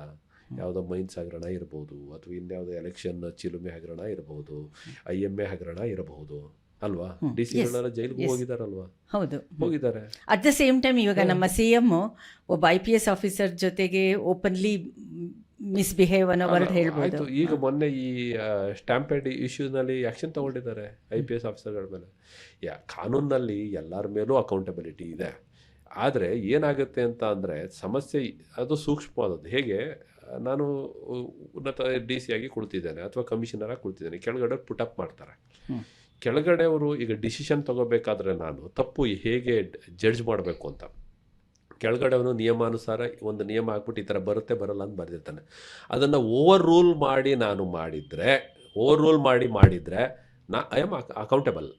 ನಾಳೆ ದಿವಸ ಅದು ತಪ್ಪು ಅಂತಂದ್ರೆ ಅಕೌಂಟಬಲ್. ಆಪೋಸಿಟ್ ಪಾರ್ಟಿ ಇನ್ಯಾರಾದ್ರೂ ವಾಯ್ಸ್ ರೈಸ್ ಮಾಡಿ ತೋರಿಸ್ಬೋದು. ಅಥವಾ ಆಡಿಟ್ ಇರುತ್ತಲ್ಲ, ಈಗ ಉದಾಹರಣೆಗೆ ಫೈನಾನ್ಷಿಯಲ್ ಮ್ಯಾಟರ್ಸ್ ಬಂದಾಗ ಆಡಿಟ್ನವ್ರು ಮಾಡ್ತಾರೆ. ಅಥವಾ ನಂದ್ರ ಮೇಲೆ ಯಾರಾದರೂ ಅಫೆಕ್ಟೆಡ್ ಪಾರ್ಟಿ ಅಪೀಲ್ ಹಾಕಕ್ಕೆ ಅವಕಾಶ ಇದೆ, ಹೈಕೋರ್ಟ್ಗೆ ಹಾಕಕ್ಕಿದೆ, ಮೇಲಧಿಕಾರಿಗೆ ಹಾಕಕ್ಕಿದೆ, ಕಂಪ್ಲೇಂಟ್ ಕೊಡ್ಲಿಕ್ಕಿದೆ. ಕಾನೂನು ಪ್ರಕಾರ ಎಲ್ಲ ಇದೆ, ಬಟ್ ಪ್ರಾಕ್ಟಿಕಲಿ ಇಲ್ಲ. ಪ್ರಾಕ್ಟಿಕಲಿನೂ ಇದೆ, ಅಕೌಂಟಬಲ್ ಇದೆ. ಅಕೌಂಟಬಿಲಿಟಿ ಒಳಗಡೆನೂ ಕೆಲವು ಸಂದರ್ಭಗಳಲ್ಲಿ ಏನಾಗುತ್ತೆ ಅಂದರೆ ಡಿಪಾರ್ಟ್ಮೆಂಟ್ ಹೆಡ್ ಡಿಸಿಷನ್ ತಗೊಂಡಿದ್ದಾನೆ, ಡಿಸ್ಕ್ರಿಷನರಿ ಒಳ್ಳೆ ಉದ್ದೇಶ ತಗೊಂಡಿದ್ದಾನೆ ಅಂತ ಬಿಟ್ಟಿರ್ಬೋದು. ಇಲ್ಲ ಅಂತ ಅಲ್ಲ. ತುಂಬ ತಪ್ಪುಗಳನ್ನು ಕಾನೂನು ಬಾಹಿರವಾಗಿ ಮಾಡಿದ್ರೆ ಎಲ್ಲರೂ ಅಕೌಂಟಬಲ್. ನಾನಷ್ಟೇ ಅಲ್ಲ, ನನ್ನ ಮೇಲಧಿಕಾರಿಗಳು ಕೂಡ ಅಕೌಂಟಬಲ್. ಓಕೆ, ಇವಾಗ ನೀವು ಹೇಳ್ತಾ ಇದ್ರೆ ನಂಗೆ ತುಂಬ ಖುಷಿ ಆಗ್ತಾ ಇದೆ. ನಮ್ಮ ಕರ್ನಾಟಕದಲ್ಲಿ ಇಷ್ಟು ಲಂಚ ಮುಕ್ತ, ಭ್ರಷ್ಟ ಮುಕ್ತ ಹಂಗಿಲ್ಲ. ನಾನು ಹಂಗೆ ಹೇಳಲಿಲ್ಲ, 100% ಹಂಗಿದೆ ಅಂತಲ್ಲ. ವಾತಾವರಣ ಇದೆ, ಅದ್ರೊಳಗಡೆ ದುರುಪಯೋಗ ಪಡಿಸ್ಕೊಳ್ಳೋದು ಇದೇ ಇದೆ, ಇಲ್ಲ ಅಂತ ಅಲ್ಲ. ಆ ವಾತಾವರಣ ನಮ್ಮಲ್ಲಿ 100 ಜಗತ್ತಿನಲ್ಲಿ ಎಲ್ಲಿ ನೋಡಿದ್ರು 100% ಕ್ಲೀನ್ ಆಗಿ ರಾಮರಾಜ್ಯ ಇದೆ ಅಂತ ಹೇಳಲಿಕ್ಕೆ ಸಾಧ್ಯ ಇಲ್ಲ. ಪ್ರಮಾಣ ಕಡಿಮೆ ಆಗ್ತಿದೆ ಅಂತ ಜಾಸ್ತಿ ಆಗ್ತಿದೆ ಅಂತ ನಾನು ಇವಾಗ ನ್ಯೂಸ್ ಪೇಪರ್ ಮೀಡಿಯಾ ರಿಪೋರ್ಟ್ ಹೇಳ್ತಾ ಇಲ್ಲ. ಬಟ್ ಜನರಲಿ ಕೆಲ್ಸಗಳಾಗಬೇಕು ಅಂದರೆ ತುಂಬ ಕಷ್ಟ ಪವರ್ ಹೌಸಲ್ಲಿ ಅನ್ನೋದಂತೂ ಅದು ನೀವು ಒಪ್ಕೋತಿರೋ ಬಿಡ್ತಿರೋ ದಟ್ ಈಸ್ ಹಾರ್ಶ್ ರಿಯಾಲಿಟಿ. ಕೆಲವು ಹೌದು ಮಾತಾಡೋಕ್ಕಾಗಲ್ಲ, ಒಪ್ಕೊಳ್ತೇನೆ. ಇಲ್ಲ ಅಂತ ನಾನು ಹೇಳಲ್ಲ. ಸಾಮಾಜಿಕವಾಗಿ ಎಲ್ಲವೂ ಸರಿ ಇರುತ್ತೆ ಅಂದರೆ ಜನ ಮಾತಾಡೋ ಅಗತ್ಯ ಬರ್ತಿರ್ಲಿಲ್ಲ. ಅದಕ್ಕೆ ಕಾರಣಗಳು ಹಲವಿದಾವೆ. ಅದನ್ನ ನಾವು ಹೇಳ್ಬಲ್ಲ, ಇಲ್ಲ ಅಂತಲ್ಲ. ಎಲ್ಲಿಂದ ಅದು ಶುರುವಾಗುತ್ತೆ ಅಂತ ಹುಡುಕೊಂಡೋದ್ರೆ ಕೋಳಿ ಮೊದಲು ಮೊಟ್ಟೆ ಮೊದಲು ಅನ್ನಂಗೆ. ಇದನ್ನ ಬೀಜ ಮೊದಲು ಮರ ಮೊದಲು ಪ್ರಶ್ನೆ, ಉತ್ತರ ಹುಡುಕೋದು ಕಷ್ಟ. ಎಲ್ಲಿಂದ ಶುರುವಾಗುತ್ತೆ, ಯಾಕೆ ಈ ಭ್ರಷ್ಟತೆ ಜಾಸ್ತಿ ಆಗುತ್ತೆ, ಯಾಕೆ? ಅದು ಕೇವಲ ಅಧಿಕಾರಿ ಮಾತ್ರದಿಂದ ಅಂತನೂ ಅಲ್ಲ, ಅಧಿಕಾರಿಗಳು ಕಾರಣ, ಎಲ್ಲವೂ ಆಡಳಿತ ವ್ಯವಸ್ಥೆಯೂ ಕಾರಣ, ಸಮಾಜವೂ ಕಾರಣ. ಇಲ್ಲ ಅಂದರೆ ಇದು ಸಹಜವಾಗಿ ಆಗಲ್ಲ. ನನಗೆ ಯಾರೋ ಹೇಳ್ತಾ ಇದ್ರು, ಸುಮ್ಮನೆ ಹಿಂಗೆ ಆರ್ಗ್ಯುಮೆಂಟ್ ಮಾಡ್ತಾ, ಈ ದೇಶದಲ್ಲಿ ಭ್ರಷ್ಟತೆ ಇಲ್ಲದೆ ದೇಶ ಉದ್ಧಾರ ಆಗ್ತಿರ್ಲಿಲ್ಲ ಅಂತ. ನನ್ನ ಜೋಕಿಗೆ ನಾನು ಅದನ್ನು ಅವ್ರು ಹೇಳಿದ್ದನ್ನು ಹೇಳ್ತಾ ಇದ್ದೀನಿ, ನನ್ನ ಅಭಿಪ್ರಾಯ ಅಲ್ಲ, ಅದನ್ನು ತಪ್ಪರ್ಥ ಮಾಡ್ಕೋಬೇಡಿ.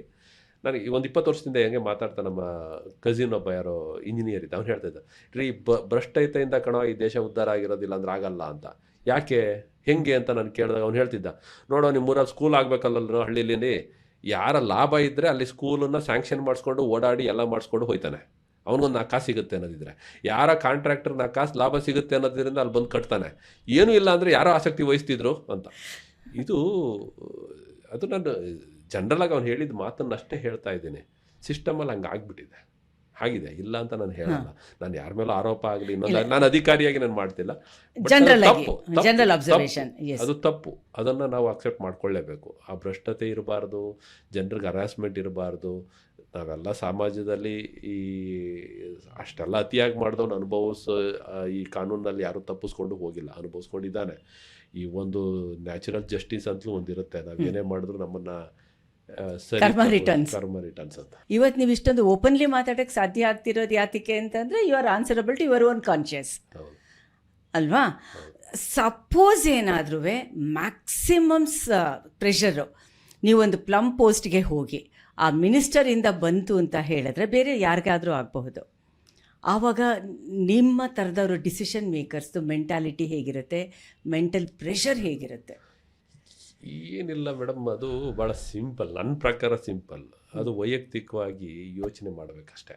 ಅದು ವ್ಯಕ್ತಿಯಿಂದ ವ್ಯಕ್ತಿ ಡಿಫರ್. ಆವಾಗಲೇ ನಾನು ಹೇಳಿದಾಗೆ ನೋಡಿ, ಅದರಿಂದ ನನಗೆ ಕುತ್ತಿಗೆಗೆ ಬರಲ್ಲ, ತಲೆಗೆ ಬರೋದಿಲ್ಲ, ಸಮಸ್ಯೆ ಆಗೋದಿಲ್ಲ. ನಿಯಮ ಪ್ರಕಾರ ಹೌದು ನಾನು ಸಮರ್ಥನೆ ಮಾಡ್ಕೋಬೋದು ಅನ್ನಷ್ಟಿದ್ರೆ ನಾವು ಡಿಸಿಷನ್ ತೊಗೋಬೋದು. ಆಗಲ್ಲ ಅಂತ ನೇರವಾಗಿ ತಿರಸ್ಕರಿಸ್ಬೋದು, ತೊಂದರೆ ಇಲ್ಲ. ಏನು ಈಗ ಆಗದೇ ಇದ್ದರೆ ಬಂದು ಬಡ್ದು ಹೊಡೆದು ಮಾಡಿಸೋಂಥ ಪರಿಸ್ಥಿತಿ ಏನು ನಮ್ಮ ದೇಶದಲ್ಲಿ ರಾಜ್ಯದಲ್ಲಿ ಇಲ್ಲ ಸದ್ಯಕ್ಕಿಲ್ಲ. ಇರಲಿಲ್ಲ, ಈಗಲೂ ಇಲ್ಲ. ನಿಮ್ಗೆ ಆಗೋದೇ ಇಲ್ಲ ಅಂದ್ರೆ, ನಾನು ಮಾಡೋದೇ ಇಲ್ಲ ಅಂದರೆ ಹೆಚ್ಚು ಅಂದರೆ ಟ್ರಾನ್ಸ್ಫರ್ ಆಗಿರುತ್ತೆ, ಅಷ್ಟೇ ಆಗೋದು, ಇನ್ನೇನು ಆಗಲ್ಲ. ಕೆಲವರು ಅಂದರೆ ಈ ಸಿಸ್ಟಮ್ನಲ್ಲಿ 1 or 2% ಇದ್ದೇ ಇರ್ತಾರೆ, ಏನು ಬೇಕಾದ್ರೂ ಮಾಡಿ ಸಹಿಸ್ಕೋತೀನಿ ಅರ್ಗಿಸ್ಕೋತೀನಿ ಅನ್ನುವಂಥವ್ರು. ಅಂಥವ್ನು ಹೋಗಿ ನಾನು ಮಾಡ್ಕೊಡ್ತೀನಿ ಅಂದರೆ ನಾನೇನು ಮಾಡ್ಲಿಕ್ಕಾಗಲ್ಲ. ಬಟ್ ಅಂಥ ಸಂದರ್ಭದ ತಪ್ಪುಗಳಾಗಿರುತ್ತೆ, ಹಗರಣಗಳಾಗಿದೆ, ಸಮಸ್ಯೆಗಳನ್ನು ಅನುಭವಿಸಿದಾರಲ್ಲ. ಈ ಮೇಲಿಂದ ರಾಜಕೀಯ ವ್ಯಕ್ತಿಗಳಿಂದ ಹಿಡಿದು ಎಷ್ಟೋ ಜನ ಜೈಲಿಗೆ ಹೋಗಿ ಬಂದಿದ್ದಾರಲ್ವಾ. ಹಾಗಾಗಿ ತಪ್ಪುಗಳನ್ನು ಮಾಡಿದ್ರೆ ಶಿಕ್ಷೆ ಅನುಭವಿಸೋದು ಇದ್ದೇ ಇರುತ್ತೆ. ಅದನ್ನು ಮೀರಿ ಮಾಡಿದ್ರೆ ಅವ್ರ ಹಣೆ ಬರ. ಆದರೆ ನಾವು ನನ್ನ ತಲೆಗೆ ಬರುತ್ತೆ, ನಾನು ಶಿಕ್ಷೆ ಅನುಭವಿಸುವಂಥ ಪರಿಸ್ಥಿತಿ ಬರುತ್ತೆ ಅಂದ್ರೂ ತಪ್ಪು ಮಾಡ್ತೀನಿ ಅಂದರೆ ಅದು ನನ್ನ ಹಣೆ ಬರ, ಏನು ಮಾಡೋಕ್ಕಾಗಲ್ಲ. ತಪ್ಪಾಗುತ್ತೆ, ಸ್ವಾರ್ಥ ದೃಷ್ಟಿಯಿಂದ, ಲಾಭ ದೃಷ್ಟಿಯಿಂದ, ಏನೋ ಒಂದು ಒತ್ತಡಕ್ಕೋ ಒತ್ತಡ ಏನಿರುತ್ತೆ ಮಾಡಿ ಅಂತ ಒತ್ತಡ ಇರುತ್ತೆ. ನನಗೆ ಆಗಲ್ಲ ಸರ್ ಅಂದರೆ ಮುಗೀತು. ಆಗಲ್ಲ ಅಂದರೆ ನೀನು ಟ್ರಾನ್ಸ್ಫರ್ ಮಾಡ್ತೀವಿ, ಮಾಡ್ಕೊಳ್ಳಿ ಅಂದರೆ ಆಯಿತು. ಏನಿದೆ, ವೆರಿ ಸಿಂಪಲ್. ಅದರಲ್ಲಿ ಏನು ನನ್ನ ಪ್ರಕಾರ ಏನಿಲ್ಲ, ನಿಮ್ಮ ಪ್ರಕಾರ ನನ್ನ ಪ್ರಕಾರ ಇಲ್ಲ. ಅದು ಏನಾಗುತ್ತೆ ಗೊತ್ತಾ, ಅಧಿಕಾರಿ ಕೆಲವರಲ್ಲಿ ಇರುತ್ತೆ, ಎಲ್ಲಿ ಟ್ರಾನ್ಸ್ಫರ್ ಮಾಡಿಬಿಡ್ತಾರೋ ಒಳ್ಳೆ ಹುದ್ದೆ ಇದು. ನಾನು ಅದೇ ಹೇಳ್ತಾರೆ, ಒಳ್ಳೇದು ಅಂತ ಹೆಂಗೆ ಡಿಫೈನ್ ಮಾಡ್ತಾರೆ ಅಂತ. ಪಬ್ಲಿಕ್ಕೇ ಡಿಫೈನ್ ಮಾಡ್ತಾರೆ ಒಳ್ಳೇದು ಅಂದರೆ ಯಾವುದು ಅಂತ. ನೀವು ಸುಮ್ಮನೆ ಕೇಳಿ, ಒಳ್ಳೇದು ಒಂದು ಜನರನ್ನ ಹೋಗಿ ಕೇಳಿ, ಒಳ್ಳೆ ಪೋಸ್ಟ್ ಅಂದರೆ ಯಾವುದು ಅಂದರೆ ಹೇಳಿ ನೋಡೋಣ. ಟೀಚರ್ ಪೋಸ್ಟ್ ಒಳ್ಳೇದು ಅಂತ ಹೇಳ್ತಾರೆ, ಈಗ ಹೋಗಿ ಕೇಳಿ ಪಬ್ಲಿಕನ್ನು. ಒಳ್ಳೆ ಚೆನ್ನಾಗಿರ್ಬೇಕು ಅಂದರೆ ಯಾವ ಪೋಸ್ಟ್ ಅಂದರೆ ಟೀಚರ್ ಪೋಸ್ಟ್ ಅಂದರೆ ತಹಸೀಲ್ದಾರ್ ಪೋಸ್ಟ್ ಸಾರ್ ಅಂತಾರೆ ಅಲ್ವಾ. RI ಪೋಸ್ಟ್ ಅಂತ, ಅದಕ್ಕಿಂತ ಕಡಿಮೆ ಗ್ರಾಮ ಲೆಕ್ಕಾಧಿಕಾರಿ ಒಳ್ಳೆ ಪೋಸ್ಟ್ ಸಾರ್ ಅಂತಾರೆ ಟೀಚರ್ಗಿಂತ. ಹಂಗೆ ಜನರು ಯೋಚನೆ ಮಾಡೋ ಮನಸ್ಥಿತಿ, ಜನರು ಕೂಡ ಅಷ್ಟೇ ಕರಪ್ಟ್ ಆಗಿದ್ದಾರೆ ಈಗ. ಆಲ್ಮೋಸ್ಟ್ ಮೈಂಡ್ ಕರಪ್ಷನ್, ಅದು ಮೆಂಟಲಿ ಕರಪ್ಟ್ ಆಗಿಬಿಟ್ಟಿದ್ದಾರೆ. ಎಲ್ಲರೂ ಯೋಚನೆ ಮಾಡೋ ದಾಟಿನೇ ಕರಪ್ಟ್ ಆಗಿಬಿಟ್ಟಿದೆ. ಹಾಗಾಗಿ ನಮ್ಗೆ ನೋಡ್ತಾ ಇರುವಂಥದ್ದು, ನಾವು ಸ್ವಲ್ಪ ಇದನ್ನು ಸರಿಯಾದ ರೀತಿಯಲ್ಲಿ ಆಲೋಚನಾ ಕ್ರಮವನ್ನು ಬದಲು ಮಾಡ್ಕೋಬೇಕು. ಆ ರೀತಿಯಿಂದ ದುರುಪಯೋಗ ಪಡಿಸೋ ಅಧಿಕಾರಿಗಳಿದ್ದರೆ ಏನಾದರೂ ಅದನ್ನು ಸಹಿಸ್ಕೊಂಡು ನೋಡ್ಕೊಳ್ಳೋಣ, ಏನಾಗುತ್ತೆ, ಮಹಾನ್ ಏನಾಗುತ್ತೆ, ಒಂದು ಇನ್ಕ್ರಿಮೆಂಟ್ ಕಟ್ ಆಗುತ್ತಾ ಎನ್ಕ್ವೈರಿ ಆಗಿ, ಏನು ಒಂದು ತಿಂಗಳು ಸಸ್ಪೆಂಡ್ ಆಗಿ ಮತ್ತೆ ಬರ್ಬೋದಾ ಅನ್ನೋರು ಇದ್ದಾರೆ, ಇಲ್ಲ ಅಂತ ನಾನು ಹೇಳಲ್ಲ. ನಾನು ಸಬ್ ರಿಜಿಸ್ಟರ್ಗಳನ್ನು ನೋಡಿದ್ದೆ. ನೀವು ಸಸ್ಪೆಂಡ್ ಮಾಡಿದ್ರೆ ಬೇಜಾರೇ ಮಾಡ್ಕೊಳ್ಳಲ್ಲ, ಹೋಗಿ ಸ್ಟೇ ತೊಗೊಂಡು ಬರ್ತಾರೆ, ನಾಳೆಗೆ ಮಾಡೋ ತಪ್ಪು ಮಾಡ್ತಾನೆ ಇರ್ತಾರೆ. ಅಂಥವ್ರು ಇದ್ದಾರೆ, ಇಲ್ಲ ಅಂತ ನಾನು ಹೇಳಲ್ಲ. ಕೆಲವ್ರು ಇದ್ದಾರೆ, ಎಲ್ಲರೂ ಆ ಥರ ಅಲ್ಲ. ಬಟ್ ನಮಗೆ ಇದು ಬರಲ್ಲ, ನಾನು ಮಾಡೋಕ್ಕಾಗಲ್ಲ, ನನ್ನ ಮಿತಿ ಇಷ್ಟೇ ಅನ್ನೋದನ್ನ ಅರ್ಥ ಮಾಡಿಕೊಂಡು ಅದನ್ನೇ ಕೂಲಾಗಿ, ಇಲ್ಲ ಸರ್ ನನಗಿಷ್ಟೇ ಆಗೋದು, ಇದನ್ನು ಮಾಡ್ಲಿಕ್ಕೆ ಬರಲ್ಲ, ನನಗೆ ಆಗಲ್ಲ ಅನ್ನೋದಿದ್ರೆ ನಾನು ಏನು ಡಿಸಿಷನ್ ತಗೋಬೋದು. ಅದನ್ನು ಏನು ಸರಿ ಕಾನೂನು ಪ್ರಕಾರ ಇದೆ ಅಂತ ಹೇಳಿ ತಗೊಂಡ್ರೆ ತುಂಬ ಇಷ್ಟ ಆಗಲಿ. ಕೆಲವರು ಅಕ್ಸೆಪ್ಟ್ ಮಾಡ್ತಾರೆ, ಒಳ್ಳೆ ಸರಿ ಇದೆ ಅಂತ, ಕಾನೂನು ಪ್ರಕಾರ ಇದೆ, ಅವ್ನು ಹೇಳೋ ಸರಿ ಇದೆ ಅಂತ ಅಕ್ಸೆಪ್ಟ್ ಮಾಡಿರೋ ರಾಜಕಾರಣಿಗಳು ತುಂಬ ಜನ ನಾನು ನೋಡಿದ್ದೀನಿ, ಇಲ್ಲ ಅಂತಿಲ್ಲ. ಅದು ನಂಬರ್ ಕಡಿಮೆ. ಬಟ್ ಯಾಕೆ ಅಂತ ಹೇಳಿದ್ರೆ ಇತ್ತೀಚಿನ ರಾಜಕಾರಣಿಗಳು ಯಾವುದೇ ಥರ ಒಂದು ಪ್ರಾಪರ್ ಬ್ಯಾಕ್ಗ್ರೌಂಡಲ್ಲಿ, ಬರೀ ಅಕಾಡೆಮಿಕ್ ಅಂತ ನಾನು ಹೇಳ್ತಾ ಇಲ್ಲ, ಒಂದು ಓಪನ್ನೆಸ್ ಆಗಲಿ ಮತ್ತು ಅವ್ರ ಜೊತೆ ಒಂದು ಥಿಂಕ್ ಟ್ಯಾಂಕು, ಸೆನ್ಸಿಬಲ್ ಪೀಪಲ್ ಆಗಲಿ ಅಂಥವ್ರು ತುಂಬ ಕಡಿಮೆ ಆಗ್ತಾ ಇದ್ದಾರೆ.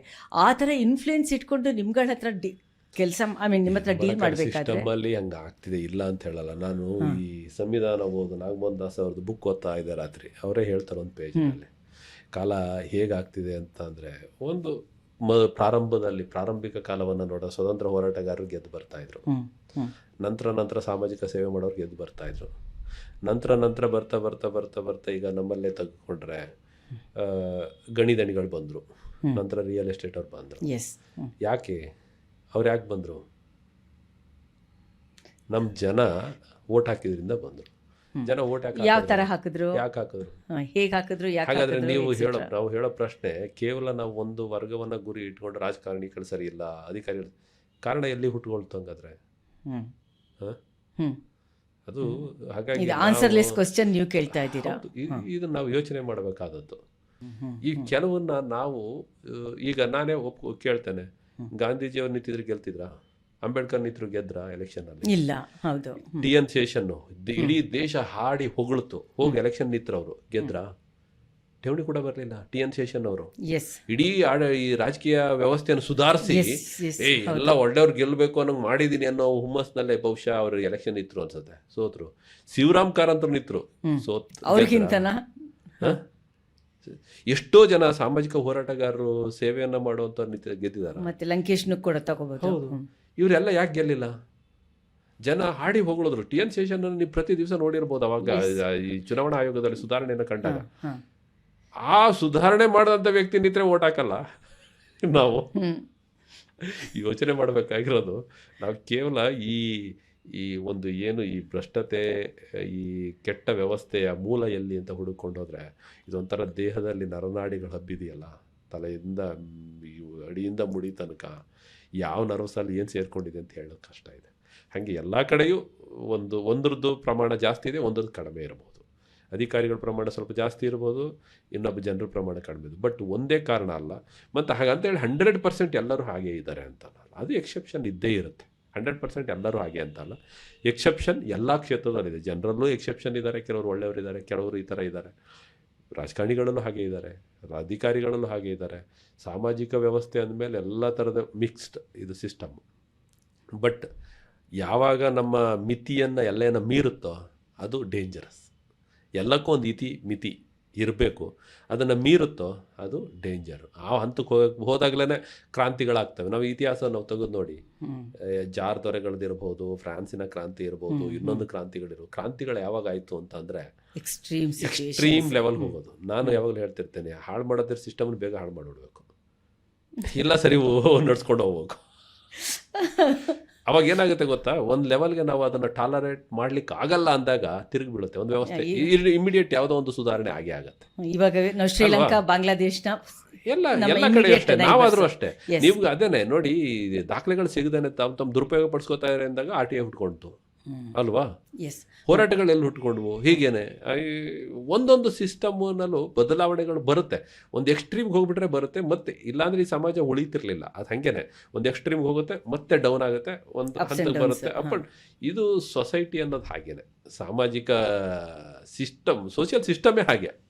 ಓಕೆ, ಈಗ ನಾವು ಪ್ರಾಕ್ಟಿಕಲ್ ಫಿಲಾಸಫಿಯಿಂದ ಬಜೆಟ್ಗೆ ಬರೋಣ. ಯಾಕೆ ಕರ್ನಾಟಕದಲ್ಲಿ ಕೊಡೋ ಬಜೆಟ್ ಸರಿಯಾಗಿ ಯುಟಿಲೈಸ್ ಆಗಲ್ಲ ಅಂತ ಇದೆ? ಪ್ರತಿ ವರ್ಷ ಕೂಡ ಕಡಿಮೆ ಆಗುತ್ತೆ ಕರ್ನಾಟಕಗೆ ಅಂತ. ಇಲ್ಲ, ಬಜೆಟ್ ಕಡಿಮೆ ಆಗಿಲ್ಲ. ಈಗ ಎಲ್ಲಿ ಒಂದು 10 ವರ್ಷದ ಹಿಂದೆ ತಗೊಂಡ್ರೆ 1 ಲಕ್ಷ ಕೋಟಿ ಇದ್ದದ್ದು ಇವತ್ತು 2-3 ಲಕ್ಷ ಕೋಟಿಗೆ ಬಜೆಟ್ ಹೋಗಿದೆ, ಕರ್ನಾಟಕದ budget. But money value budget ಕಡಿಮೆ ಆಗಿಲ್ಲ, ಯುಟಿಲೈಸೇಷನ್ ಇನ್ಕ್ರೀಸ್ ಆಗ್ತಾ ಇದೆ. ಸೋಷಿಯಲ್ ಸಮಾಜದಲ್ಲಿ ನೀವು ತೆಗೆದುಕೊಂಡ್ರೆ ನಮ್ಮ ಎಕನಾಮಿಕಲ್ ಸ್ಟೇಟಸ್ ಇಂಪ್ರೂವ್ ಆಗಿದೆ, ಸೋಷಿಯಲ್ ಸ್ಟೇಟಸ್ ಇಂಪ್ರೂವ್ ಆಗಿದೆ. ಒಂದು ಉದಾಹರಣೆ, ಒಂದು 20 ವರ್ಷದ ಹಿಂದೆ ಹೋಗ್ಬಿಟ್ಟು ಹಳ್ಳಿನಲ್ಲಿ ಒಬ್ಬ ರೈತ ಬದುಕ್ತಿದ್ದ ರೀತಿಗೆ ಇವತ್ತು ಭಾಳ ವ್ಯತ್ಯಾಸ ಇದೆ. 20 ವರ್ಷದ ಹಿಂದೆ ನಾವು ಚಿಕ್ಕ ಹುಡುಗರಿದ್ದಾಗ ಮನೆಗೆ ಒಂದು ಸೈಕಲ್ ತಗೊಳ್ಳಿಕ್ಕೆ ಬಹಳ ಒದ್ದಾಡಿದ್ವಿ. ಇವತ್ತು ನಮ್ಮ ಹಳ್ಳಿನಲ್ಲಿ ಬೈಕ್ ಇಲ್ದೇನೆ ಗದ್ದೆ ಹೊಲಕ್ಕೆ ಹೋಗಲ್ಲ, ಬೈಕ್ ಇಲ್ದೇನೆ ಹೋಗಲ್ಲ ಅಂತ ಪರಿಸ್ಥಿತಿಗಳು. ಅಂದ್ರೆ ಇದು ಸೋಷಿಯಲ್ ಅಂಡ್ ಎಕನಾಮಿಕಲ್ ಚೇಂಜಸ್ ಆಗಿದೆ, ಡೆವಲಪ್ಮೆಂಟ್ ಆಗಿದೆ. ಎಲ್ಲವೂ ನಮ್ಮ ನಿರೀಕ್ಷಿತ ಮಟ್ಟದಲ್ಲಿ ಆಗ್ತಿಲ್ಲ. ಆಮೇಲೆ ಪ್ರಿಯಾರಿಟಿ ಆಗೋದಿದೆಯಲ್ಲ. ಈಗ ಉದಾಹರಣೆಗೆ ನೀವು ಹೇಳ್ತೀರಿ, ಈ ಇಲಾಖೆಗೆ ಅಷ್ಟು ಫಂಡಿತ್ತು, ಇಲ್ಲ ಫಂಡು ಕಡಿಮೆ ಆಗಿದೆ ಅಂತ ನಾನು ಅನಿಸ್ತಿಲ್ಲ. ಎಫೆಕ್ಟಿವ್ ಯುಟಿಲೈಸೇಷನ್ ಆಗಬೇಕು ಅಂತ ಅನಿಸಿದೆ, ಇಲ್ಲ ಅಂತಲ್ಲ. ಇರೋ ಫಂಡನ್ನೇ ಎಫೆಕ್ಟಿವ್ ಆಗಿ ಯುಟಿಲೈಸ್ ಮಾಡಿಕೊಂಡ್ರೆ ಡೆಫಿನೆಟ್ಲಿ ಆಗುತ್ತೆ, ತೊಂದರೆ ಇಲ್ಲ. ಅದು ಸ್ವಲ್ಪ ಪ್ಲಾನಿಂಗು ಅದೆಲ್ಲ ಮಾಡ್ಕೊಂಡು, ಮತ್ತೆ ಅದು ಇಂಡಿವಿಜುವಲ್ ಮೇಲೆ ಡಿಪೆಂಡ್ ಆಗುತ್ತೆ, ಡಿಪಾರ್ಟ್ಮೆಂಟ್ ಮೇಲೆ. ಡಿಪಾರ್ಟ್ಮೆಂಟ್ ಇಂಡಿವಿಜುವಲ್ ಈಗ ನೋಡಿ, ನಿನ್ನೆ ನಮ್ಮ ರೆವಿನ್ಯೂ ಮಿನಿಸ್ಟರ್ ಹೇಳ್ತಾ ಇದ್ರು, ನೋಡಿ, ಇದು ಕಳೆದ ಸೆಷನ್ನಲ್ಲಿ ಕಳೆದ 5 ವರ್ಷಗಳಲ್ಲಿ ಬರೀ 8,000 ಪೋಡಿ ಆಗಿತ್ತು, ನಾನು ಬಂದ ಮೇಲೆ 1,90,000 ಪೋಡಿಗಳು ಮಾಡಿಸಿದ್ದೇನೆ ಅಂತ. ಮತ್ತು ಕೆಲಸಗಳು ಕೂಡ ಎಲ್ಲವೂ ಬಡ್ಜೆಟ್ ಮೇಲೆ ಡಿಪೆಂಡ್ ಆಗಿರೋದಿಲ್ಲ. ಸರ್ವಿಸ್ ಸೆಕ್ಟರ್ ಇದೆಯಲ್ಲ, ಸರ್ವಿಸು ಬಡ್ಜೆಟ್ಟನ್ನೇ ಡಿಪೆಂಡ್ ಆಗಿ ಕೆಲಸ ಆಗಲ್ಲ, ತನ್ನಷ್ಟು ತಾನಾಗತ್ತೆ.